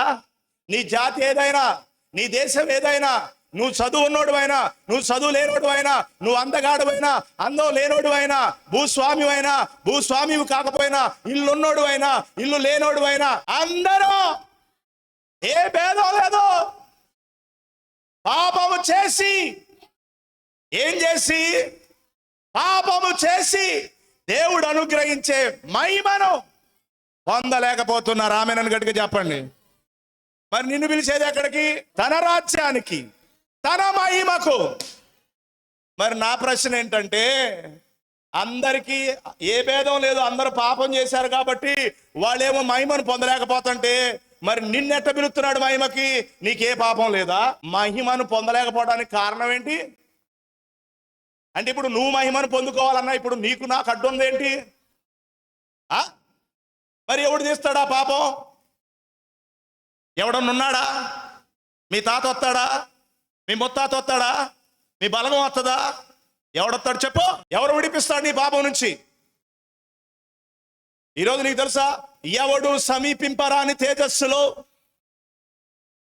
అమరత్వము గలవాడై నివసిస్తున్న వాడే ఇప్పుడు ఆయన ఏం చేయాల్సి వచ్చిందో తెలుసా? ఆ మహిమను వదిలిపెట్టి, ఆ ఉన్నత స్థానమును వదిలిపెట్టి, ఆ ఉన్నత సింహాసనం విడిచిపెట్టి, ఎవరు సమీపింపలేని ఆ తేజస్సును వదిలిపెట్టి ఈరోజు ఒక మానవుడిగా నీ కొరకు దిగి రావాల్సి వచ్చింది. ఎందుకో? నీ పాపాలు మోద్దామని. అందుకే యోహాను ఒకరోజు చెప్పాడు, ఇదిగో లోక పాపములను మోసుకొని పోయే దేవుని గొర్రె పిల్ల. ఎవడన్నా ఆనందించాడా? ఎప్పుడన్నా బస్సు ఎక్కుతా ఒక వృద్ధురాలు, అమ్మా కొంచెం అయ్యా కొంచెం ఈ బ్యాగ్ కొద్ది పైకి పోయ్యా అని అన్నాడు అనుకో, ఎట్టు చూస్తావు? కొర్రా, ఎందుకంటే టక్ వేసుకున్నావు, నైట్గా ఉన్నావు, ఆమెకెళ్ళి ఎట్టు చూస్తా ఉన్నావు, నేను ఎట్ట కనపడుతున్నా? నేను ఏమన్నా కూలీలాగా కనపడుతున్నా? నీ బ్యాగులు మోసేవాళ్ళలాగా కనపడుతున్నానా అన్నట్టు పెద్ద ఎరసూపు చూస్తావు. అరే ఆమె అడిగింది ఎందుకురా బాబు అంటే, ఆమె మోయలేని ప్రాయంలో ఉంది కాబట్టి, శక్తి లేని ఉంది కాబట్టి, ఆమెకున్న బరువు పైకి ఎత్తుకొని బస్సులో పెట్టుకోలేకపోతుంది కాబట్టి, కథ నువ్వు కండలు తేలిన మొనగాడు అని నిన్ను అడిగిందిరా నాయన. నువ్వేం చేస్తున్నావు? ఆమెకెళ్ళి ఎర్ర కొర్ర చూస్తున్నావు. ఎట్ట కనపడుతున్నావు నేను? ఎర్ర సొక్కా దొరుకున్న కూలోళ్ళలాగా కనబడుతున్నాను నీకు, పెట్టెలు మోసేవాళ్ళలాగా కనబడుతున్నాను నీకు, బ్యాగులు మోసేవాళ్ళలాగా కనబడుతున్నాను అన్నట్టు లుక్ ఎత్తావు నువ్వు. అనవలే కానీ నీ చూపుకి అర్థం అదే. ఏంటి అదే ప్రశ్న నేను నీకేస్తున్నా. ఎవడు మోయలేని పాపం, ఎవడు మోయజాలని పాపం, ఎవడు భరించలేని పాపం, ఎవడు చెల్లించలేని వెల ఈరోజు నీ కొరకు నా కొరకు ఎవరు చెల్లిస్తారు? ఆ భారం మోయడానికే. అందుకే అంటున్నాడు, నేను అనుదినము మీ భారాన్ని మోస్తున్నాను. నీ పాపాన్ని మోసినోడికి నీ భారాలు మోయటం ఆయనకి పెద్ద లెక్కే కాదు. తీసుకురా ఆయన దగ్గరికి. ఏ భారం తీసుకొస్తావో, ఏ బరువు ఆయన మీద మోపుతావో మోపో. మోయడానికి ఆయన సమర్థుడు. ఆ బరువులను మోసి ఆ బరువుల నుండి నీకు విడుదల ఇవ్వడానికి ఆయన చాలిన దేవుడు. ఆయన ఎవరున్నారండి నీకు? ఇది అర్థం కావాలి నీకు. అప్పుడు నీ పిలిపేంటో, ఎక్కడికి పిలుస్తున్నాడో. మహిమకు పిలిచినా, మనల్ని మహిమకు పిలిచినా పాపం అడ్డొస్తుంది. అర్థమైందా? మహిమకు పిలిచినా పాపం అడ్డుకొస్తుంది. ఎందుకంటే నువ్వు అన్యజనురాలవి, దేవుడు లేని దానివి, వాగ్దానం లేని దానివి, నిబంధన లేని దానివి. ఆయన బిడ్డవని చెప్పుకోవడానికి నీకు యోగ్యత లేదు. ఉందా నీకు? అర్హత లేదు. కానీ ఈరోజు నిన్ను తన రాజ్యంలోనికి తీసుకెళ్లాలంటే, నిన్ను తన మహిమలో కూర్చోబెట్టాలంటే ఈరోజు నీకు పాపం లేదా? అన్యజనులమైన మనల్ని కూడా ఆయన ప్రేమించాడు. అన్యజనులమైన మన పాపములను కూడా ఆయన మోసాడు. ఆయన వెల చెల్లించాడు. ఆయన విడుదలిచ్చాడు. ఆయన లేకపోతే నీకు మహిమ ఎక్కడిది? చెప్పండి. లేకపోతే నీకు మహిమ ఎక్కడిది?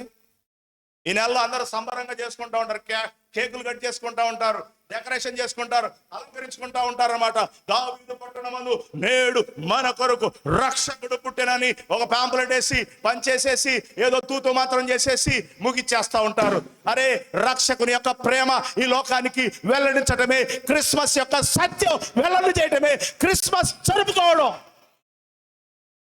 ఏదో డెకరేషన్ చేసుకొని ఆనందం చేసుకొని నాటికలు వేసుకొని సంబరం చేసుకొని వెళ్ళిపోవడం కాదు క్రిస్మస్ అంటే.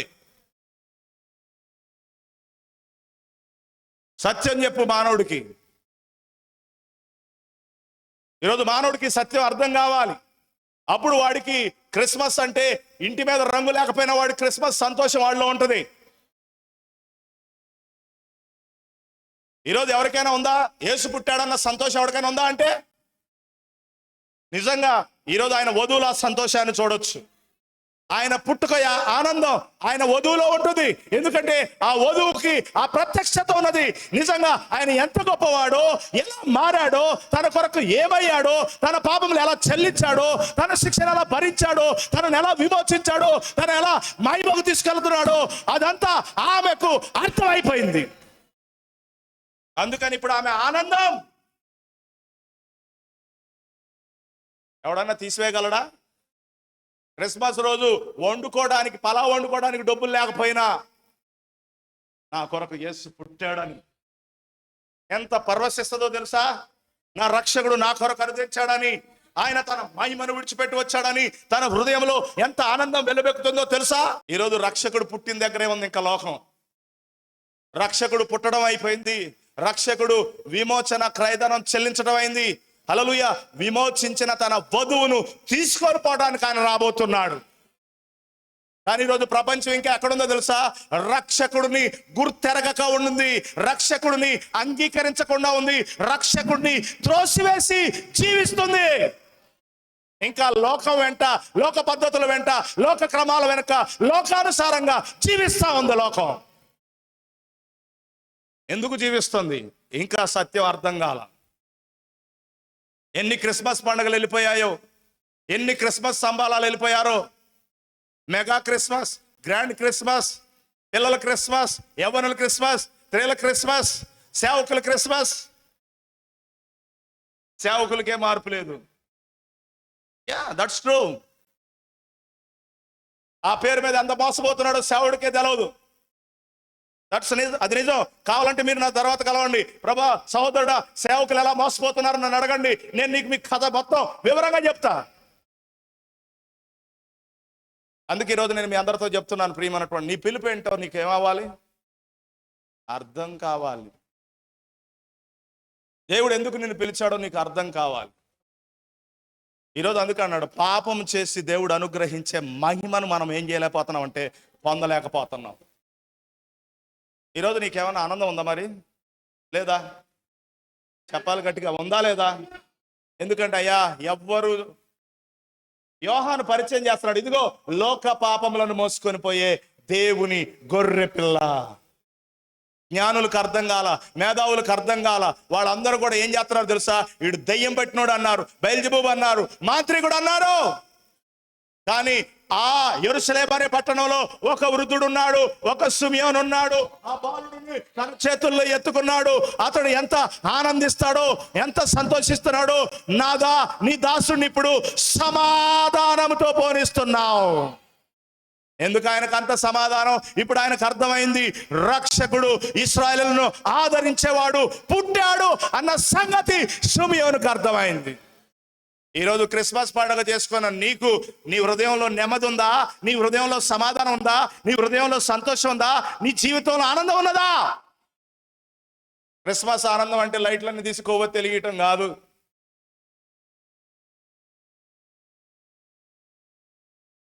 క్రిస్మస్ ఆనందం అని ఇటు సంబరాలు జరుపుకుంటున్నాం మనం.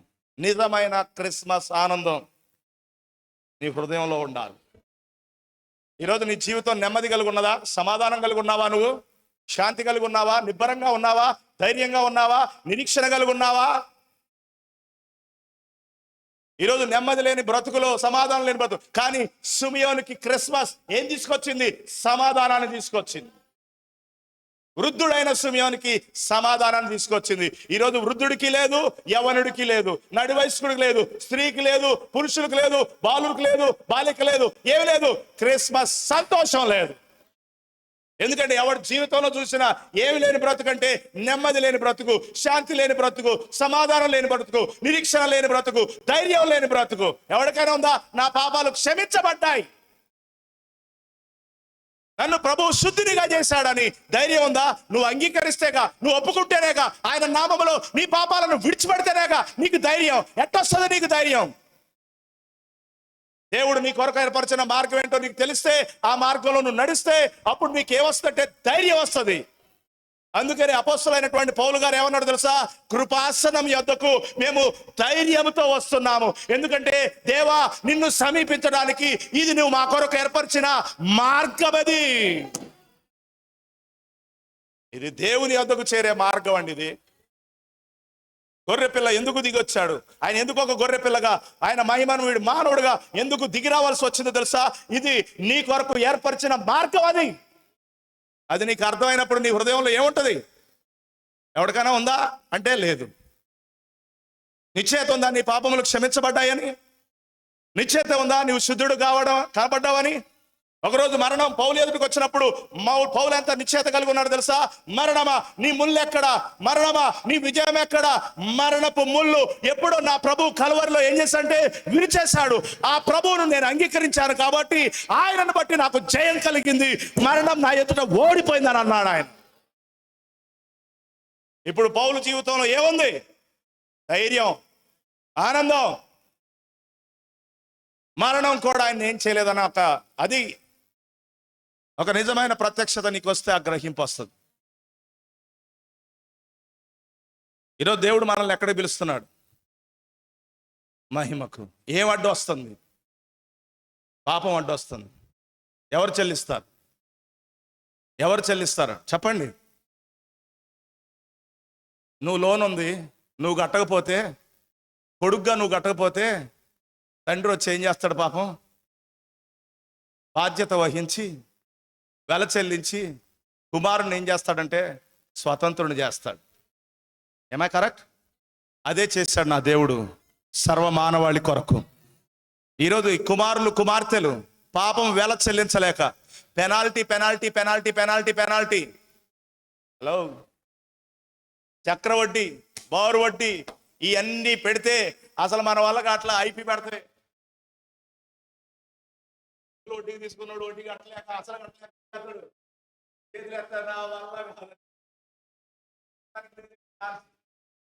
కానీ నీ సమీప బంధువుగా దేవుడు దిగొచ్చాడు.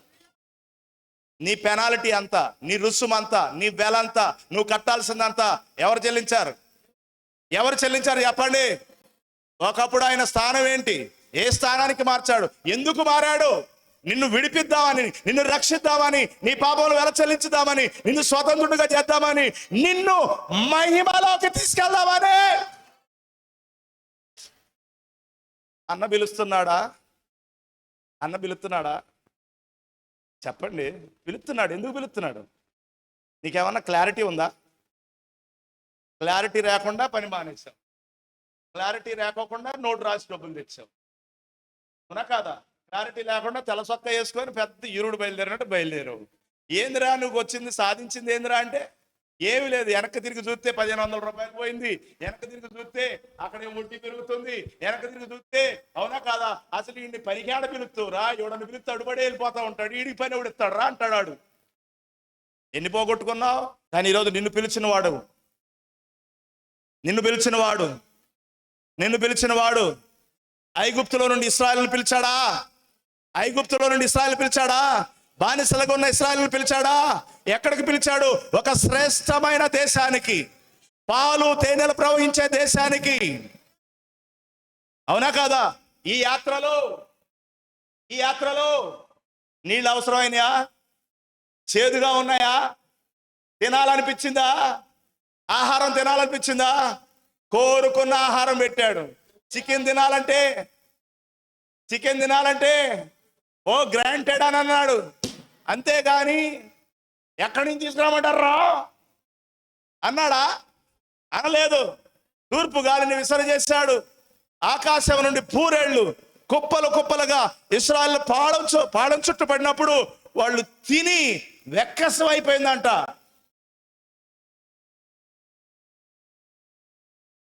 అక్కడ పిలిచినోడు అట చేస్తే ఇక్కడ పిలిచినోడు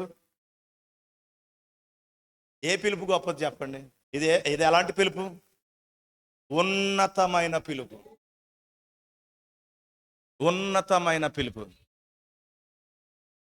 పిలుపుకు తగినట్లుగా మీరు ఏం చేయాలి? ఇప్పుడు నడుచుకుంటారా? నడుచుకోరా? ఇంకా నువ్వేం చేస్తున్నావు? ఇంకా లోకం కింద బతుకుతున్నావు, లోక పద్ధతుల క్రింద బతుకుతున్నావు, లోక క్రమాల క్రింద బతుకుతున్నావు, లోక ఆచారాల క్రింద బ్రతుకుతున్నావు, మతం క్రింద బతుకుతున్నావు, మత పద్ధతుల కింద బ్రతుకుతున్నావు, మత ఆచారాల క్రింద చెప్పరేంటి? ఎక్కడ బతుకుతున్నావు నువ్వు? నీ పిలుపేంటి? ఈరోజు దేవుని రాజ్యానికి, దేవుని మహిమకు పిలుస్తాడు. ఈరోజు ఆ మహిమకు తగినట్లుగా నువ్వేం చేయాలి? జీవించాలి, నడుచుకోవాలి.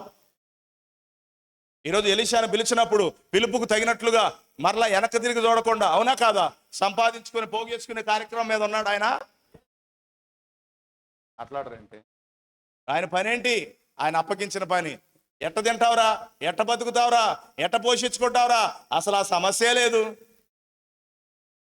ఆ సమస్యే లేదు. ఎందుకంటే పిలిచిన వాడు నమ్మదగిన వాడే కాదు, ఏ స్థితికైనా చాలినవాడు.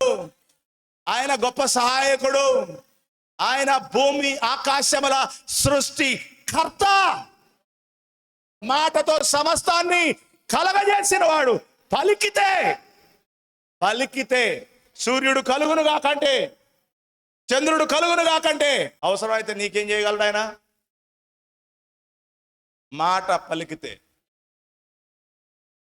పిలుపుకు తగ్గట్లుగా నువ్వు నడిస్తే ఏం చేయగలడు? పిలుపును వదిలిపెట్టి చేపలు పట్టుకుందామని వెళ్ళిపోయాడు పేతురు గారు. రాత్రంతా చేపలు పడ్డాడు, ఒక్క చేప దొరకలా. దొరికిందా? నిరాశతో, నిస్పృహతో వల గడుక్కొని వల ముడేసి ఒడ్డును కూర్చున్నాడు. యేసయ్య వచ్చి అన్నాడు, పేతురు కొంచెం నీ నావిస్తావా అన్నాడు. ఏమన్నాడు? తీసుకో, ఎందుకు పనికి వస్తుంది నావా? చేపలు పట్టుకుందామన్నా పనికి రావట్లే ఈ నావ, తీసుకో అని అన్నాడు. ఆ నావెక్కి ప్రజలతో మాట్లాడి, అవునా, ఆ నావలో కూర్చున్నటువంటి పేతురుతో మాట్లాడాడు, నావను లోతుకు నడిపించు. హల్లెలూయా. చూడండి, ఎప్పుడైనా సరే నువ్వు లోతుకు వెళతా ఉంటే రత్నాలను చూస్తావు, అవునా కాదా? వజ్రాలను చూస్తావు, వైడూర్యాలను చూస్తావు, అందుకనే వాక్యం పైన నడిస్తే ఏం అర్థం కాదు. వాక్యపు లోతుల్లోనికి వెళితే అందులో దాగున్నటువంటి మర్మములు నీకు బయలుపరచబడతాయి. సంపద నీకు బయలుపరచబడుతుంది, గని నీకు దొరుకుతుంది. లావను లోతుకు నడిపే. నీళ్లు పడాలంటే, అవునా కదా, 30 ఏళ్లలో 30 అడుగుల్లో నీళ్లు పడి తాగడు. ఇంకా కొయ్యి, ఇంకా కొయ్యి, ఇంకా కొయ్యి, ఇంకా కొయ్యి. దేవునికి స్తోత్రం కలుగును గాక. అన్ని చోట్ల లోతుకి వెళ్తాడు, కానీ ఇక్కడికి మాత్రం పై నడుస్తూ ఉంటాడు. ఇక్కడ పై నడిచే భక్తులందరూ కూడా ఏమవుతారో తెలుసా, ఎక్కడొకక్కడ మళ్ళీ వెనక్కి వెళ్ళిపోతూ ఉంటారు. కానీ లోతుకి వెళ్ళావనుకో ప్రత్యక్షతను పొందుకుంటావు. ఎలాంటి గొప్ప ప్రత్యక్షతను పొందుకుంటావో తెలుసా ప్రియమైనటువంటి సోదరుడా? ఆయన ఏమన్నాడు తెలుసా, నా మాట చొప్పున వలవై. Master just wait. నేను ఎవరినో తెలుసా, అసలు చేపలు పట్టడంలో అగ్రగామిని, ఎక్స్పీరియన్స్ వన్. నీటి కదలికలను బట్టి చెప్తా చేప ఎక్కడ దొరుకుద్దో. ఏ చేప ఎక్కడ దొరుకుద్దో నీటి కదలికలను బట్టి చెప్తా. అది నా కెపాసిటీ అంటున్నాడు. ఎవరు? పేతురు గారు. హల్లెలూయా. కానీ పేతురుకు అర్థం కాల ఆ నావలో ఉన్నోడు ఎవరు. పేతురుకు అర్థం కాల నావను లోతుగా నడిపిమన్నది ఎవరో. పేతురుకు అర్థం కాల వల వేయమన్నవాడు ఎవడో. హల్లెలూయా. ఎవరో తెలుసా? మాట చేత సమస్తమును ఉనికిలోకి తెచ్చినవాడు. సూర్యుడు కలుగునుగాక అంటే కలిగింది, చంద్రుడు కలుగునుగాక అంటే కలిగింది, భూమి కలుగునుగాక అంటే కలిగింది, ఆకాశం కలుగునుగాక అంటే కలిగింది. ఇప్పుడు ఆయనే ఈ నావలోకి వచ్చాడు. ఇప్పుడు మనలో ఉన్నాడు, మీలో ఉన్నవాడు లోకములో ఉన్నవానికంటే గొప్పవాడు నీలోకి వచ్చాడా? నువ్వు మారు మనసు పొందితే, నువ్వు పశ్చాత్తాపడితే, నువ్వు పాప క్షమాపణ నిమిత్తం యేసుక్రీస్తు నామములో బాప్తిసం పొందితే సర్వశక్తుడు ఇప్పుడు నీలోకి వస్తాడు. ఆయన కావాలా వద్దా?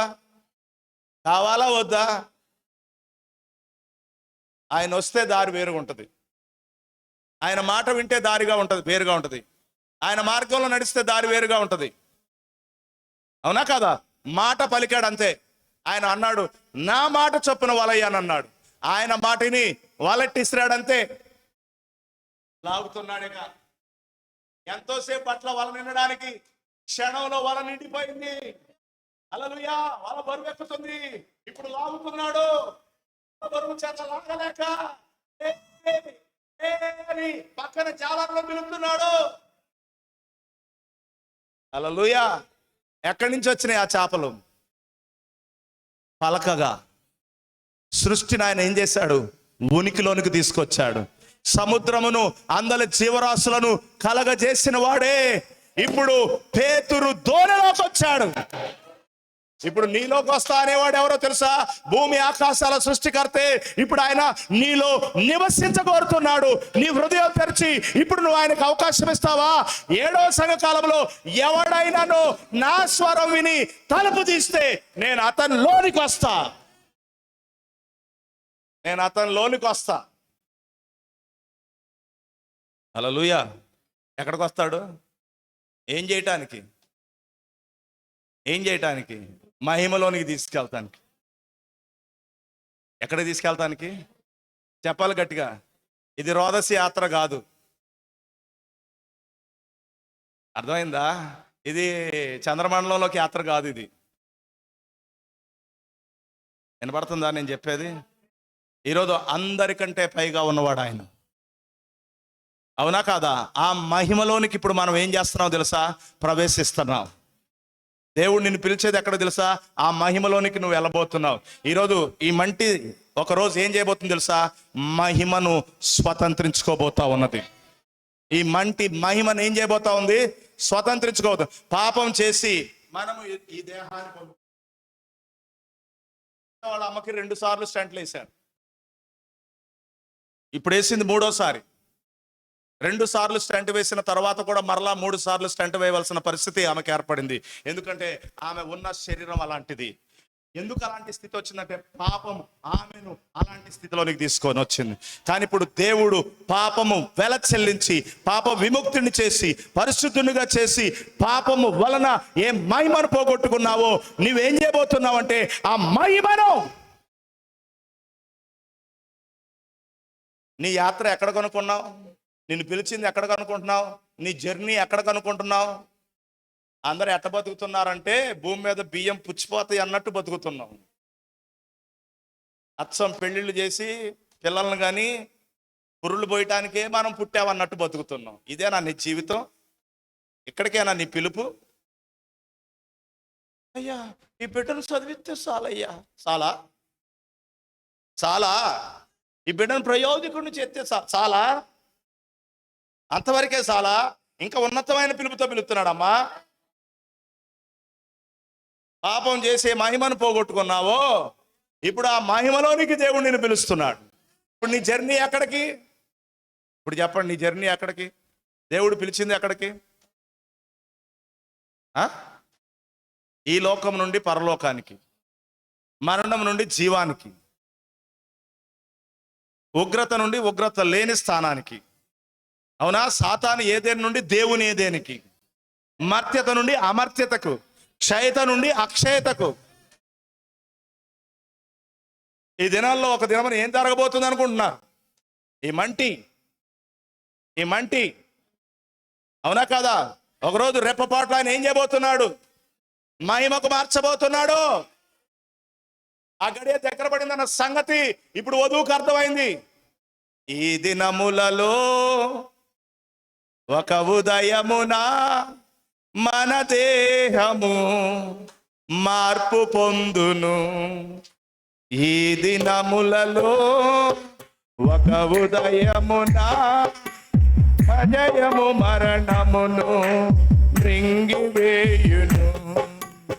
ఈ దినములలో ఒక ఉదయమున మన దేహము మార్పు పొందును. ఈ దినములలో ఒక ఉదయమున విజయము మరణమును. గడియారపు ఇశ్రాయేలు మేలు, దావీదు జెండా ఎగురుచున్నది. చెప్తాం, గడియారపు ఇశ్రాయేలు మేలు, దావీదు జెండా ఎగురుచున్నది. ఈ దినములలో ఒక ఉదయమున మన దేహము మార్పు పొందును. ఈ దినములలో ఒక ఉదయమున విజయము మరణమును మృంగివేయును. హల్లెలూయా. గడియారపు ఇశ్రాయేలు మేలుకొన్నది. ప్రపంచ దేశాలకు చెదిరిపోయిన ఇశ్రాయేలీలు ఇప్పుడు ఒక దేశముగా పోగుబడ్డారు. వారి యొక్క జెండా రెపరెపలాడుతూ ఉన్నది. అంటే దాని అర్థం ఏంటో తెలుసా? ఓ అన్య జనాంగములో నుండి ఎన్నిక చేయబడిన వధువా, నీ విడుదల చాలా దగ్గర పడింది. అది ఒక సూచన.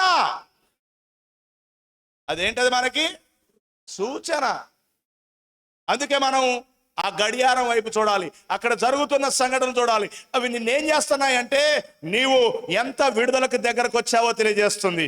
అందుకే ఈ గడియ వర్తమానం 7 ముద్రలు విప్పి ఈ గడియ వర్తమానికుడు ద్వారా నీ దగ్గరకు తీసుకొచ్చిన వర్తమానం ఏంటో తెలుసా? అది దేవుని యొక్క మర్మమును నీకేం చేస్తుందంటే బయలుపరుస్తుంది. అది నీ స్థానమును నీకు చూపిస్తుంది. నీ విమోచన సమయము ఎంత దగ్గర పడదో నీకు అర్థమవుతుంది. ఇప్పుడు నీలో విశ్వాసం పెరిగిపోతుంది, నీ ముఖములో ఆనందం కలుగుతుంది. ఎందుకంటే పాపము చేసి ఏ మహిమను పోగొట్టుకున్నావో ఆ మహిమను పొందే గడియకు నువ్వు దగ్గరగా వచ్చావు. అడగండి ఎవరు, నన్ను ఎక్కడికి రా నీ ప్రయాణం అంటే? దేవుడు నన్ను పిలిచాడు. లోకంలో పడి ఉన్న నన్ను పిలిచాడు. పాపములో పడి ఉన్న నన్ను పిలిచాడు. లోక ఆశల్లో పడి ఉన్న నన్ను పిలిచాడు. మత కట్టుబాట్ల కింద పడిపోయిన నన్ను పిలిచాడు. ఈరోజు ఎవరిని చూసినా లోకం కనపడుతుంది ఆడి దగ్గర. ఆడి క్రాప్ చూసినా లోకమే, ఆడి గడ్డం చూసినా లోకమే, ఆడి బట్టలు చూసినా లోకమే. నిన్ను ఎక్కడికి పిలిచాడు? ఎక్కడి నుంచి పిలిచాడు? లోకమే వదిలిపెట్టలే ఇంకా నువ్వు. అవునా కాదా?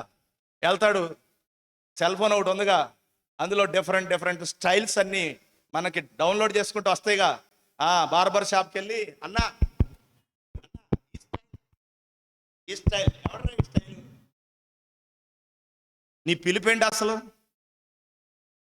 నీ పిలిపేంటంటే అందరూ చూస్తారండి. నీ పిలిపేంటి అసలు? లోకస్తులాగా బతకటానికా? పరలోక రాజ్య వారసుడివి. పరలోక రాజ్యం యొక్క మహిమను ప్రతిబింబించడానికి నువ్వు ఈ లోకంలో ఉన్నావు. ఈరోజు ఆ మహోన్నతుని యొక్క గుణ లక్షణాలను ఈ లోకంలో నువ్వేం చేయాలంటే ప్రచురం చేయాలి. నీ పిలుపు అది. అచ్చం పవన్ కళ్యాణ్ ప్రమోట్ చేయడానికి లేవు ఇక్కడ. అవునా? అబ్బాసులను ప్రమోట్ చేయడానికి లేవు, బాహుబలిని ప్రమోట్ చేయడానికి లేవు నువ్వు ఇక్కడ. ఎవరిని చూసినా, ఎవడ మొహం చూసినా అబ్బాస్, బాహుబలి, అల్లు అర్జున్, ఎన్టీఆర్ వీళ్ళే కనపడుతున్నారు మనకి. పరలోక రాజ్య ప్రతినిధులు ఎక్కడ కనపడతలా మనకి? కనపడుతున్నారా? పిలుపు వచ్చిందా నీకు అసలు? నీ పిలుపు ఏంటో తెలుసా అసలు నీకు? దేవుడు నిన్ను ఎందుకు పిలిచాడో తెలుసా? అవునా కదా? ఎలీషాని పిలిచినప్పుడు 12 అరకలను వదిలిపెట్టుకొని వస్తే, నిన్ను పిలిస్తే లోకాన్ని వదిలిపెట్టి రాలేకపోతున్నావు, పాపాన్ని వదిలిపెట్టి రాకపోతున్నావు, లోక క్రమాలను వదిలిపెట్టి రాలేకపోతున్నావు, వాక్యంతో నడవలేకపోతున్నావు. మహిమకు ఎక్కడికి నీ జర్నీ? మహిమకు. చంద్రమండలంలో ప్రవేశించినాడు ఎంత ఘనంగా చెప్పుకున్నాడు, నేను చంద్రమండలానికి వెళ్ళానని. ఈరోజు నిన్నెక్కడ తీసుకెళ్తున్నాడు అనుకున్నావు? రాకెట్ కంటే వేగవంతమైనటువంటి ప్రయాణ సాధనంతో దేవుడు నిన్ను మహిమలోని తీసుకెళ్తున్నాడు. ఈరోజు నిన్ను కొనిపోవడానికి ఏం రాబోతుంది తెలుసా? మేఘం. ఒక మేఘ వాహనం. ఎందుకంటే అన్నిటికంటే వేగంగా పరిగెత్తగలిగేది ఏంటో తెలుసా? వేగం. వేగంగా పరిగెత్తే మేఘం. దేవుడు నిన్ను కోసం ఏం పంపిస్తున్నాడు అనుకున్నారు? ఆ మేఘం ఎక్కి వెళ్ళిపోతావు నువ్వు. ఆయన్ని కలుసుకుంటావు నువ్వు. ఆయనతో యుగయుగాలు సదాకాలం ఆ మహిమలో ఆనందిస్తావు. ఇది కాదు నీ జీవితం. పాపం చేసి పతనం అయిపోయినావు నువ్వు. అందుకే ఇప్పుడు నువ్వు ఒక నిస్సహాయ స్థితిలో ఉన్నావు. ఇది కాదు, నువ్వు చాలా మహిమ కలిగినోడివి. అవునా కాదా? దేవునికి స్తోత్రం కలుగును గాక. ఎందుకంటే ప్రియమైనటువంటి సోదరా, 2వ కొరింథీ పత్రికలో చెప్తా ఉంది, దేవుని స్వరూపి అయినటువంటి క్రీస్తు. చూడండి ఈ మాట ఒకసారి. 2వ కొరింథీ 4వ అధ్యాయం 4వ వచనం. దేవుని స్వరూపి అయిన క్రీస్తు. క్రీస్తు ఎవరు? దేవుని స్వరూపం. ఎందుకంటే అసలు దేవుణ్ణి ఎవడు కూడా ఏం చేయలేడు, చూడలేడు. దేవుణ్ణి ఎవడన్నా చూడగలడా? చూడలేడు.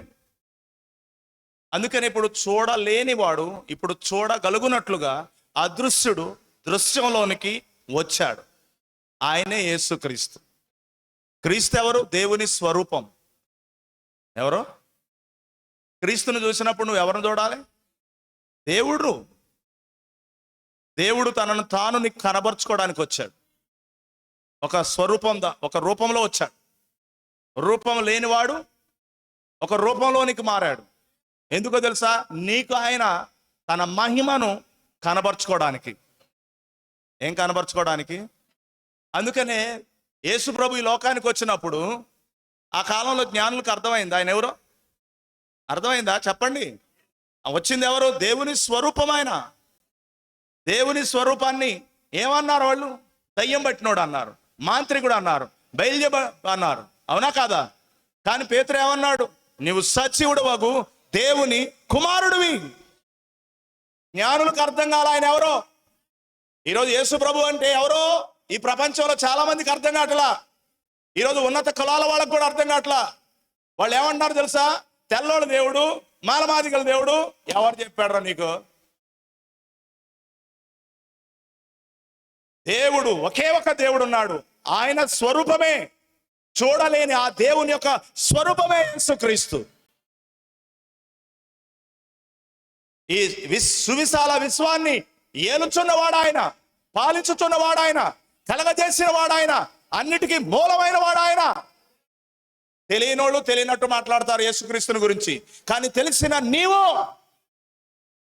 ఎట్ట మాట్లాడాలి చెప్పరేంటి?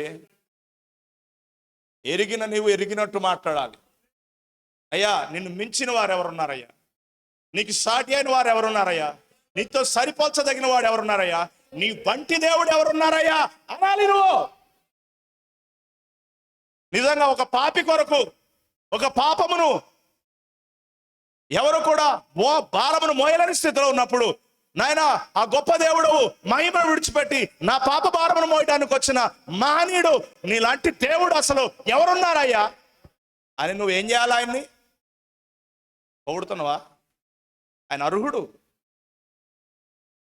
స్తోత్రించబడడానికి, స్తుతించబడడానికి, కీర్తించబడడానికి ఆయన అర్హుడు. అందుకే అన్నాడు దేవుని స్వరూపి అయిన క్రీస్తు. చదవండి తర్వాత.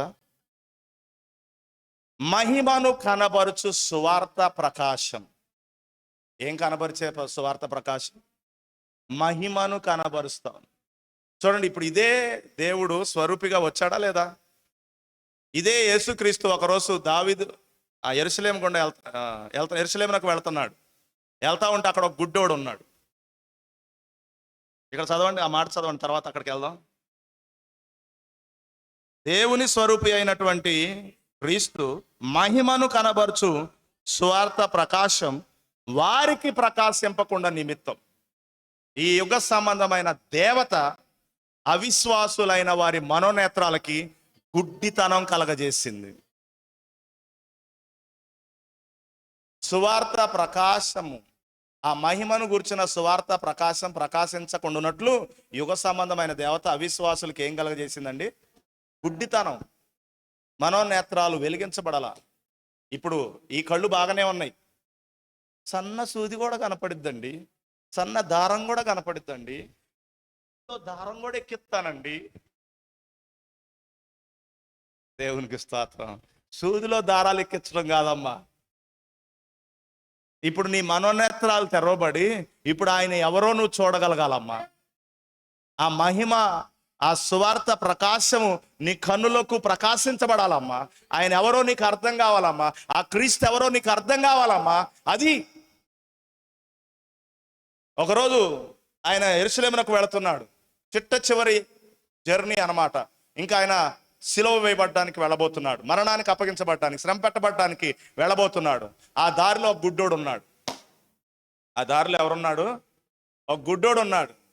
ఆ జనసమూహం అటువైపుగా యేసుతో కూడా వెళ్తా ఉంటుంటే ఆ కేకలు విని ఈ గుడ్డోడు ఏం చేస్తున్నాడంటే కేకలు వేస్తున్నాడు.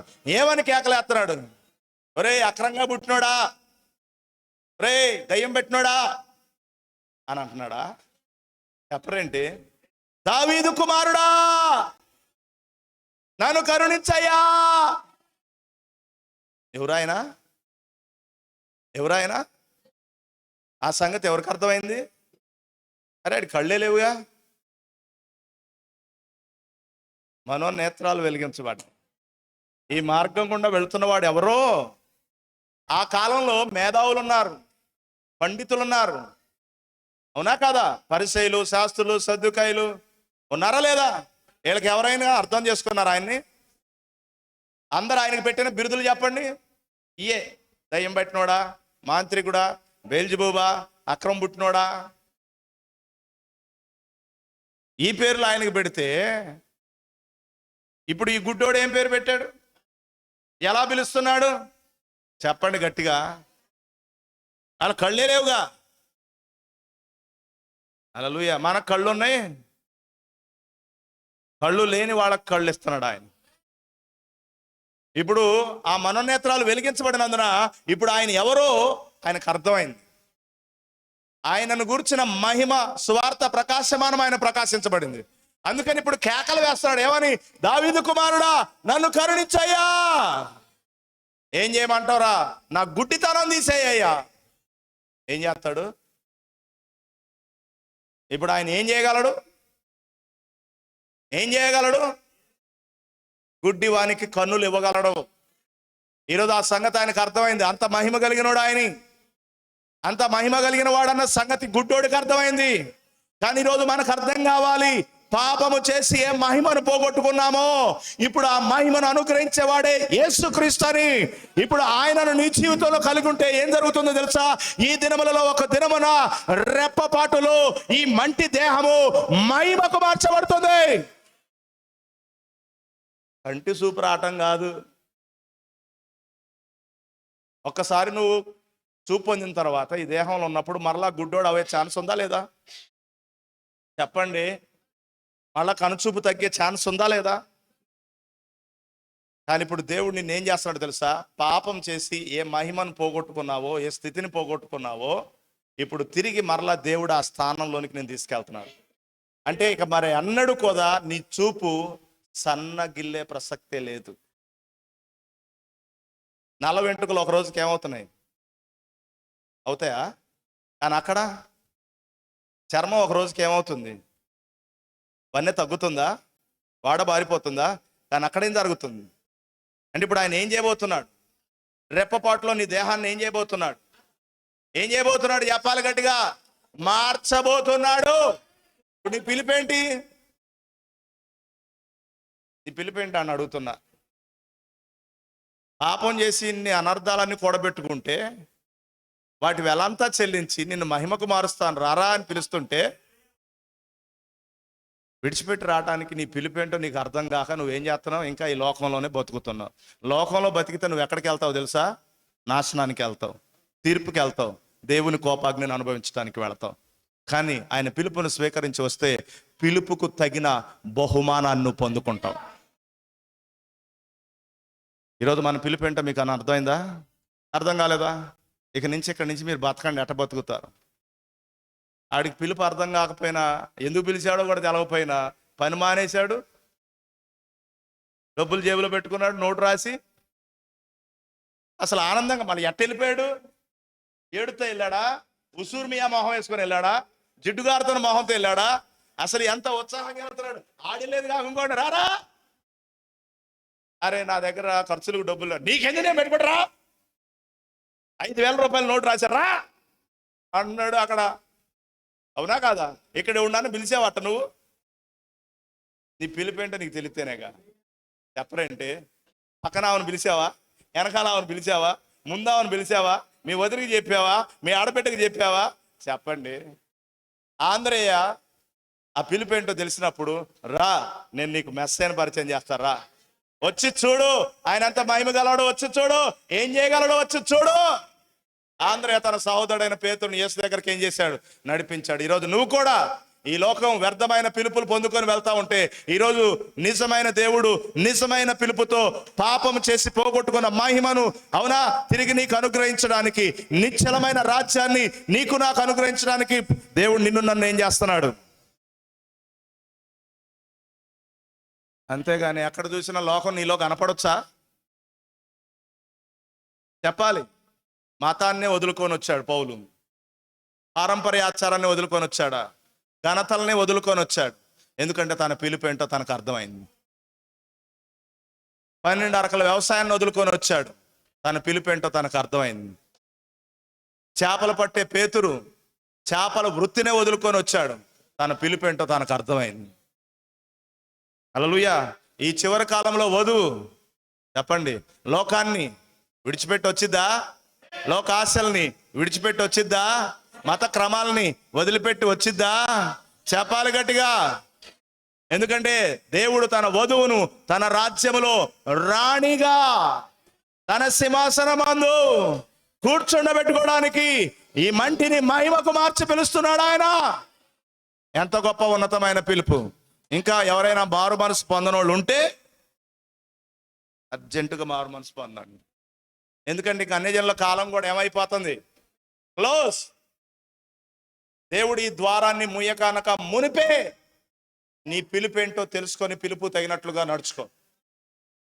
కొంతమంది లోకంతో నడిచేవాళ్ళు ఉంటారు, నడవని. అవిశ్వాసులైన వారి మనోనేత్రాలను ఈ యుగ సంబంధమైన దేవత గుడ్డితనం కలగజేసింది. వాడికి మహిమ ప్రకాశం లేదు. అందుకే వాడు ఏం చేస్తాడు? లోకం వెంట, లోకాశల వెంట, లోక పద్ధతులు, లోక ఆచారాలు, లోకానుసారంగా బతుకుతా ఉంటాడు. కానీ దేవుడు భూమికి పునాదులు వేయబడక మునుపే ఎరిగి నిర్ణయించుకొని నిన్ను పిలిచాడు. నువ్వు లోక సంబంధివి కాదురా, నువ్వు నా రాజ్య సంబంధివి. నువ్వు పరలోక రాజ్యానికి చెందినవాడవు, పరలోక మహిమకు చెందినవాడవి. నువ్వు నా కుమారుడివే, రా అని నిన్ను ఆయన ఏం చేస్తున్నాడు? పిలిచాడు. అందుకే నువ్వు వచ్చావు. అందరూ వస్తారా? 8 మంది కొడుకులు రాజులు అయ్యారా ఏంటి? ఎవరు?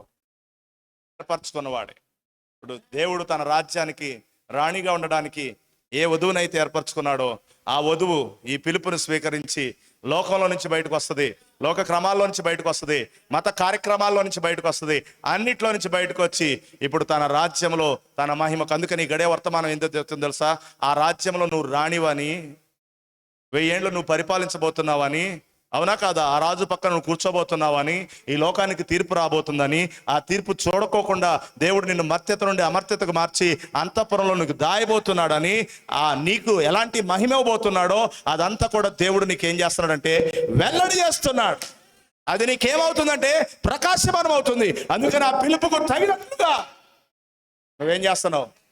నడుచుకుంటున్నావు. ఎంత కష్టం రావచ్చు, లోకం నిందిస్తుంది, లోకం నిందిస్తుంది, మతం నిందిస్తుంది. నిందించరా మరి? నిన్నటిదాకా ఆ మతంలో ఉండి దాన్ని వదిలిపెట్టి ఇప్పుడు ఏనమ్మడి పడిపోతే నిందించరా? నిందిస్తారా? నిందించరా? నిన్నటిదాకా లోకస్తుడిలాగా లోక కృత్యాల్లో తిరిగి ఇప్పుడు వాళ్ళలో నుంచి నువ్వు వేరై ఇప్పుడు నీ పిలుపు తగినట్లుగా నడుస్తా ఉంటే లోకం నిన్ను వదిలిపెట్టిద్దా? వాళ్ళు అంటానే ఉంటారు. అయినా సరే నువ్వు అన్ని పట్టించుకో. ఎందుకంటే నీ పిలుపేంటో, నీ ఏర్పాటేంటో నీకు నిశ్చయం అయిపోయింది. ఇప్పుడు నువ్వు పిలుపుకు తగినట్లుగా నడుచుకోవాలి. ఆమేన్. ఎవరు ఎలా నడుచుకుంటున్నారు అనేది నాకు అనవసరం. నీ పిలుపేంటి? What's your calling? అందుకే నేను అన్య జనుల్లో నుండి తన వధువుగా ఉండడానికి దేవుడు నిన్ను పిలుచుకున్నాడు. యోగ్యత మనకు లేదు, అర్హత మనకు లేదు, మన పాపం నుండి మనం విమోచించబడే స్థితి మనకు లేదు. కానీ దేవుడే పాపముల కొరకు వెల చెల్లించడానికి ఒక గొర్రె పిల్లగా వచ్చి వెల చెల్లించి మన హక్కు పత్రాన్ని మనకిచ్చి ఇప్పుడు మనల్ని ఏం చేస్తున్నాడంటే ఆ మహిమలోనికి తీసుకొని వెళుతున్నాడు. మన జర్నీ ఏంటో ఇప్పుడు అర్థమైందా? అర్థం కాలేదా? పిలుపుకు తగినట్లుగా మీరు నడుస్తారా, నడవరా? అలా నడవాలని, ఇంకా సమయం ఎంతో లేదని, కొంచెం ఉందని, వెనక్కి తిరిగిన వాళ్ళు కూడా తిరిగి రావాలని, నిర్లక్ష్యంగా జీవిస్తున్న వారు నిర్లక్ష్యాన్ని వదిలిపెట్టి అత్యంత వినయ భయభక్తులతో దేవుని వెంబడించాలని మనసారా కోరుకుంటూ సెలవిస్తున్నాను. God bless you. దేవుడు అందరిని కూడా దీవించును గాక. ఆమేన్. తల్లు ఉంచండి, చిన్న ప్రార్థన చేసుకుందాం. మహాపరిశుద్ధుడా యేసు ప్రభువా, నీకు వందనాలు చెల్లిస్తున్నాను. ఈ దినపు ఈ ఉదయకాల ఆదివారపు ఆరాధనలో మమ్మల్ని అందరినీ సంఘముగా సమకూర్చి మాతో మీరు మాట్లాడిన ప్రతి జీవం కలిగిన మాట కొరకు స్తోత్రాలు. పలకబడిన మాట మంచి నిలబడిన విత్తనంలాగా మా అందరి హృదయాల్లో నాటబడి నూరంతలుగా ఫలించినట్లుగా మీరు సహాయం చేయండి ప్రభువా. కేవలం విని విడిచిపెట్టి వెళ్ళిపోవటం కాదు నాయన, విన్న వాక్య ప్రకారంగా మా జీవితాలను కట్టుకునే భాగ్యాన్ని మాకు దయచే ప్రభువా. నువ్వు పిలిచిన మోషే నీ పిలుపుకు తగినట్లుగా ఎలా నడుచుకున్నాడు, నువ్వు పిలిచినటువంటి పౌలు ఎలా నీ పిలుపుకు తగినట్లుగా నడుచుకున్నాడు, నువ్వు పిలిచినటువంటి నాయన ఆ ఎలీషా ఎలా నీ పిలుపుకు తగినట్లుగా నడుచుకున్నాడో, నువ్వు పిలిచిన అబ్రహాము ఎలా నీ పిలుపుకు తగినట్లుగా నడుచుకున్నాడో ప్రభువా. అయ్యా, ఎంతోమంది భక్తుల జీవితాలు మా ముందు మీరు పెట్టారు ప్రభువా. ఈ చివరి దినాల్లో, ఈ అంచె దినాల్లో అన్య జనాంగంలో నుండి ఒక వధువును నువ్వు పిలుచుకుంటున్నావు. నీ రాజ్యమునకు, నీ మహిమకు నువ్వు నాయన ఆమె నువ్వు ఆయుధపరుస్తున్నావు. ఈరోజు నీ ప్రేమ ఎంత గొప్పది ప్రభువా. లోకము నుండి బయటికి రమ్మని, లోక కార్యక్రమముల నుండి బయటికి రమ్మని, ఐగుప్తులో నుంచి నువ్వు బయటికి రమ్మని, బబులోన్లో నుంచి నువ్వు బయటికి రమ్మని, మత క్రమంలో నుంచి నువ్వు బయటికి రమ్మని నాయన నీ ఆత్మను అనుసరించి నాయన మహిమకు ఆయుధపరచబడని నువ్వు మమ్మల్ని పిలుస్తున్న పిలుపు ఎంత గొప్పదో ప్రభువా. గ్రహించే కృప మాకందరికి దయచేయి నాయన. ఈరోజు ప్రభువా, పౌలు తన పిలుపేంటో తన ఏర్పాటేంటో ఎరగనప్పుడు ప్రభువా, ఆ పిలుపుకు భిన్నంగా నడిచాడని గ్రహించి అది తన పిలుపు కాదని గుర్తించి ప్రభువా, వాటన్నిటిని కూడా విడిచిపెట్టి ప్రభువా, నీ పిలుపుకు తగినట్లుగా అతను జీవించినట్లుగా మేము చూస్తున్నాం. నీ పిలుపుకు తగినట్లుగా నడుచుకోవటంలో అతనికి ఎన్నో సమస్యలు ఎదురైనాయి, ఎన్నో కష్టాలు ఎదురైనాయి, ఎన్నో బాధలు ఎదురైనాయి, ఎన్నో నిందలు ఎదురైనాయి, ఎన్నో అవమానాలు ఎదురైనాయి, ఎన్నో ఉపద్రవాలు ఎదురైనాయి. స్వజనులు పరజనులు ఎంతోమంది ఆయనకు శత్రువులుగా విరోధులుగా మారారు ప్రభా. అయినను ప్రభా, పిలుపుకు తగినట్లుగానే అతడు నడుచుకున్నాడు ప్రభా. పిలుపుకు తగినట్లుగానే అతడు ప్రవర్తించారు ప్రభా. నిజంగా ఈరోజు మేము కూడా ప్రభా, ఈ లోకంలో నువ్వు పిలిచిన నీ పిల్లల జీవితాల్లో ఎలాంటి పరిస్థితులు కలుగుతాయో కూడా నువ్వు మాకు తెలియజేస్తున్నావు ప్రభా. అయినా నువ్వు వాటన్నిటి మధ్యలో నీ పిలుపుకు తగినట్లుగా మేము నడవలసిన వారముగా ఉన్నాం. ఈ లోకమును ప్రేమించుట కొరకు నాయన నువ్వు మమ్మల్ని పుట్టించలేదు, ఎన్నుకొనలేదు, ఏర్పరచుకొనలేదు ప్రభా. ఈ లోక క్రమాల వెంటబడి వెళ్ళిపోవటానికి కాదు నాయన, ఏదో మా పితరుల పారంపర్య ఆచారాలను వెంబడించడానికి కాదు నాయన, ఏదో మా పితరులు మాకు నేర్పిన మత పద్ధతులను అనుసరించడానికి కాదు కానీ ప్రభా, ఈరోజు నాయన నీవు మమ్మల్ని ఒక ఉన్నతమైన పిలుపుతో ఆ పరలోక రాజ్యానికి, ఆ పరలోక మహిమకు నాయన, అయ్యా పరలోక రాజ్యంలో నీ రాణిగా ఉండడానికి నువ్వు మమ్మల్ని పిలుచుకున్నావు ప్రభా. నిజంగా దేవుడు లేని ప్రజలము, వాగ్దానం లేని ప్రజలము, నిబంధన లేని ప్రజలము, నీ తట్టు కనులెత్తి చూచి ప్రభువా అని పిలవడానికి కూడా యోగ్యత లేని వారము. కానీ మా కొరకు నాయన అంత ఉన్నతమును విడిచిపెట్టి నువ్వు దిగి వచ్చి మా కొరకు నువ్వు చేసిన త్యాగము ఎంత గొప్పదో ప్రభా. ఈరోజు మేము అందరం కూడా గ్రహించుదుము గాక ప్రభా. ఆ గ్రహింపుకు తగినట్లుగా ప్రభా మేము నడుచుకుందుము గాక ప్రభా. ఇంకా ఎవరైనా ప్రభా ఈ పిలుపును గుర్తెరగక నాయన లోకములో లోకానుసారముగా నాయన నీ యందు విశ్వసించక, నీ నామమున బాప్తిజము పొందుకొనక, వారి పాపములకు క్షమాపణ పొందుకొనక, నీ ఆత్మతో నింపబడక ప్రభా ఎవరైనా ఇంకా నీకు దూరస్తులుగా తిరుగులాడుతూ ఉన్నట్లయితే ఇప్పుడే వారు మారు మనసు పొంది, మారు మనసు నిమిత్తమై, పాప క్షమాపణ నిమిత్తమై బాప్తిజమం పొందుకొని ప్రభువైన యేసుక్రీస్తు నామములో నీ ఆత్మతో నింపబడి నీ వాక్య ప్రకారంగా నడుచుకుందురుగాక ప్రభా. ఎవరైనా ప్రభా నీకు దూరస్తులై నీ నామమును ధరించిన వారు ఉన్నట్లయితే వారందరూ మరలా తిరిగి నీ వద్దకు వచ్చుదురుగాక ప్రభా. ఎవరైనా నీతో నడుస్తున్నప్పుడు అలక్ష్యంగా జీవిస్తున్న వారు ఉంటే వారు తమ అలక్ష్యతను విడిచిపెట్టి ప్రభా ఎంతో లక్ష్యంతో నిన్ను వెంబడించుదురుగాక ప్రభా. యేసయ్య నీకు వందనాలు చెల్లిస్తున్నాను. ఎవరైనా ప్రభా నీతో చక్కగా నడుస్తున్న వారు ఉన్నట్లయితే మరంతగా ప్రభా స్థితి నుంచి తొలగిపోకుండా మరంత వినయ భయభక్తులతో నీ రాకడ కొరకు సిద్ధపడుదురుగాక ప్రభా. ఎందుకంటే ఈ సమయం పోతే మరలా మాకు సమయం లేదు నాయన. అన్యజనుల యొక్క కాలం యొక్క ముగింపునకు మేము వచ్చాము నాయన. కృపా ద్వారం ముయ్యబడి తీర్పు ద్వారం అనేది తెరవబడబోతా ఉన్నది ప్రభా. అవును, ఆ తీర్పులోనికి మేము ప్రవేశించకుండానట్లుగా, ఆ తీర్పును చూడకుండా కొనిపోబడినట్లుగా ఒక అన్య వధువును నీవు ఎత్తబడుట కొరకు పిలుస్తున్నావని నీ పిలుపును మేమందరం కూడా గ్రహించుదుముగాక, గ్రహించి మేమందరం కూడా జీవించుదుముగాక ప్రభా. అట్టి కృప మాకు దయచేయండి ప్రభా. యేసయ్యా నీకు వందనాలు ప్రభా. అయ్యా ఈ సమయాన్ని మేము ఎవ్వరం కూడా దుర్వినియోగం చేసుకోవద్దు ప్రభా. కృప చూపించండి, సహాయం చేయండి, మహిమ పొందుకొనండి. ప్రతి బిడ్డను కూడా పేరు పేరున దీవించండి. ఏదైనా ప్రార్థన వినపములన్నీ కూడా మీ పాదాల చుట్ట పెడుతున్నాను, సహాయం చేయండి నాయన. అలాగే ప్రభా ప్రత్యేక ప్రార్థన వినపములు ఎవరైతే మమ్మల్ని కోరి ఉన్నారో ప్రతి ప్రార్థన వినపం మీ పాదాలు చెంత పెడుతున్నా, సహాయం చేయండి. ప్రపంచవ్యాప్తంగా ఉన్న నీ పిల్లలను వధువును పరిచర్య చేయటకు ఏర్పరచుకున్న మీ దాసులను, వారి పరిచర్యలను కూడా మీరు దీవించండి ప్రభా. ఈ దినములలో ఒక రోజున మధ్యాకాశంలోనికి మీరు రాబోతున్నారు నాయన. పెండ్లి కుమారుడుగా మీరు దిగి రాబోతున్నారు. పెండ్లి కుమార్తెగా నీ వాక్యంతో మేము అలంకరించుకొని మేము నిన్ను ఎదుర్కొనవలసిన వారము. ఆ సమయానికి మేము చాలా దగ్గరగా వచ్చామని నీ వాక్యపు వెలుగులో నాయన నీవు మాకు ప్రత్యక్షపరుస్తున్నావు, బయలుపరుస్తున్నావు నాయన. కనుక మా యొక్క స్థానమును, మా పిలుపును, ఆ బహుమానమును గుర్తిరిగి ప్రభా మేము ఎలా నడుచుకోవాలో ప్రభా మమ్మల్ని మీరు హెచ్చరిస్తుంటుండగా ప్రభా, ఈ గడియ యొక్క వర్తమానముతో మీరు మమ్మలను మేల్కొల్పుతుండగా ప్రభా, మేల్కొల్పబడి అయా నీ పిలుపుకు తగినట్లుగా ప్రభా నడుచుకొని నిన్ను ఎదుర్కొనేటానికి తగినట్లుగా సిద్ధపడే భాగ్యాన్ని నాకు మాకందరికీ దయచేయమని, నీ దాసునిగా నేను కూడా దానికి పిలుపుకు తగినట్లుగా నడుచుకునే భాగ్యం నాకు అనుగ్రహించమని, ఆ రోజు నీ చేత నీవెవరవో నేను ఎరగను, అక్రమం చేయవాడని నీ చేత అనిపించుకొనుకోకుండా బళ నమ్మకమైన నా మంచి దాసుడా, నమ్మకమైన నా మంచి దాసురాలా, నా ప్రియురాలా అని నీ చేత మేము పిలువబడేటువంటి కృపను నాయన పొందుకునే భాగ్యాన్ని నాకు మాకందరికీ దయచేసి మహిమ, ఘనత, ప్రభావములు ఈ దినపు ఆరాధన అంతటి ద్వారా మీరు పొందుకొని మాకు రావాల్సిన సకలని దీవెన ఆశీర్వాదాలు దయచేయమని, మరిచిన ప్రతి ప్రార్థనా విన్నపములన్నిటినీ జ్ఞాపకం చేసుకున్నామని ప్రభువైన యేసుక్రీస్తు నామమున ప్రార్థించి అడిగి వేడుకొంచున్నాను. ఆమేన్. మన ప్రభువైన యేసుక్రీస్తు యొక్క కృపా, ప్రేమ, శాంతి, సమాధానం ఇక్కడ చేరిన మనందరికీ సార్వత్రికంగా ఆయన పిల్లలకు సదా ఆయన కృప తోడుగా ఉండి నడిపించబడును గాక. ఆమేన్. ఆమేన్. God bless you all. దేవుడు మనందరిని దీవించును గాక.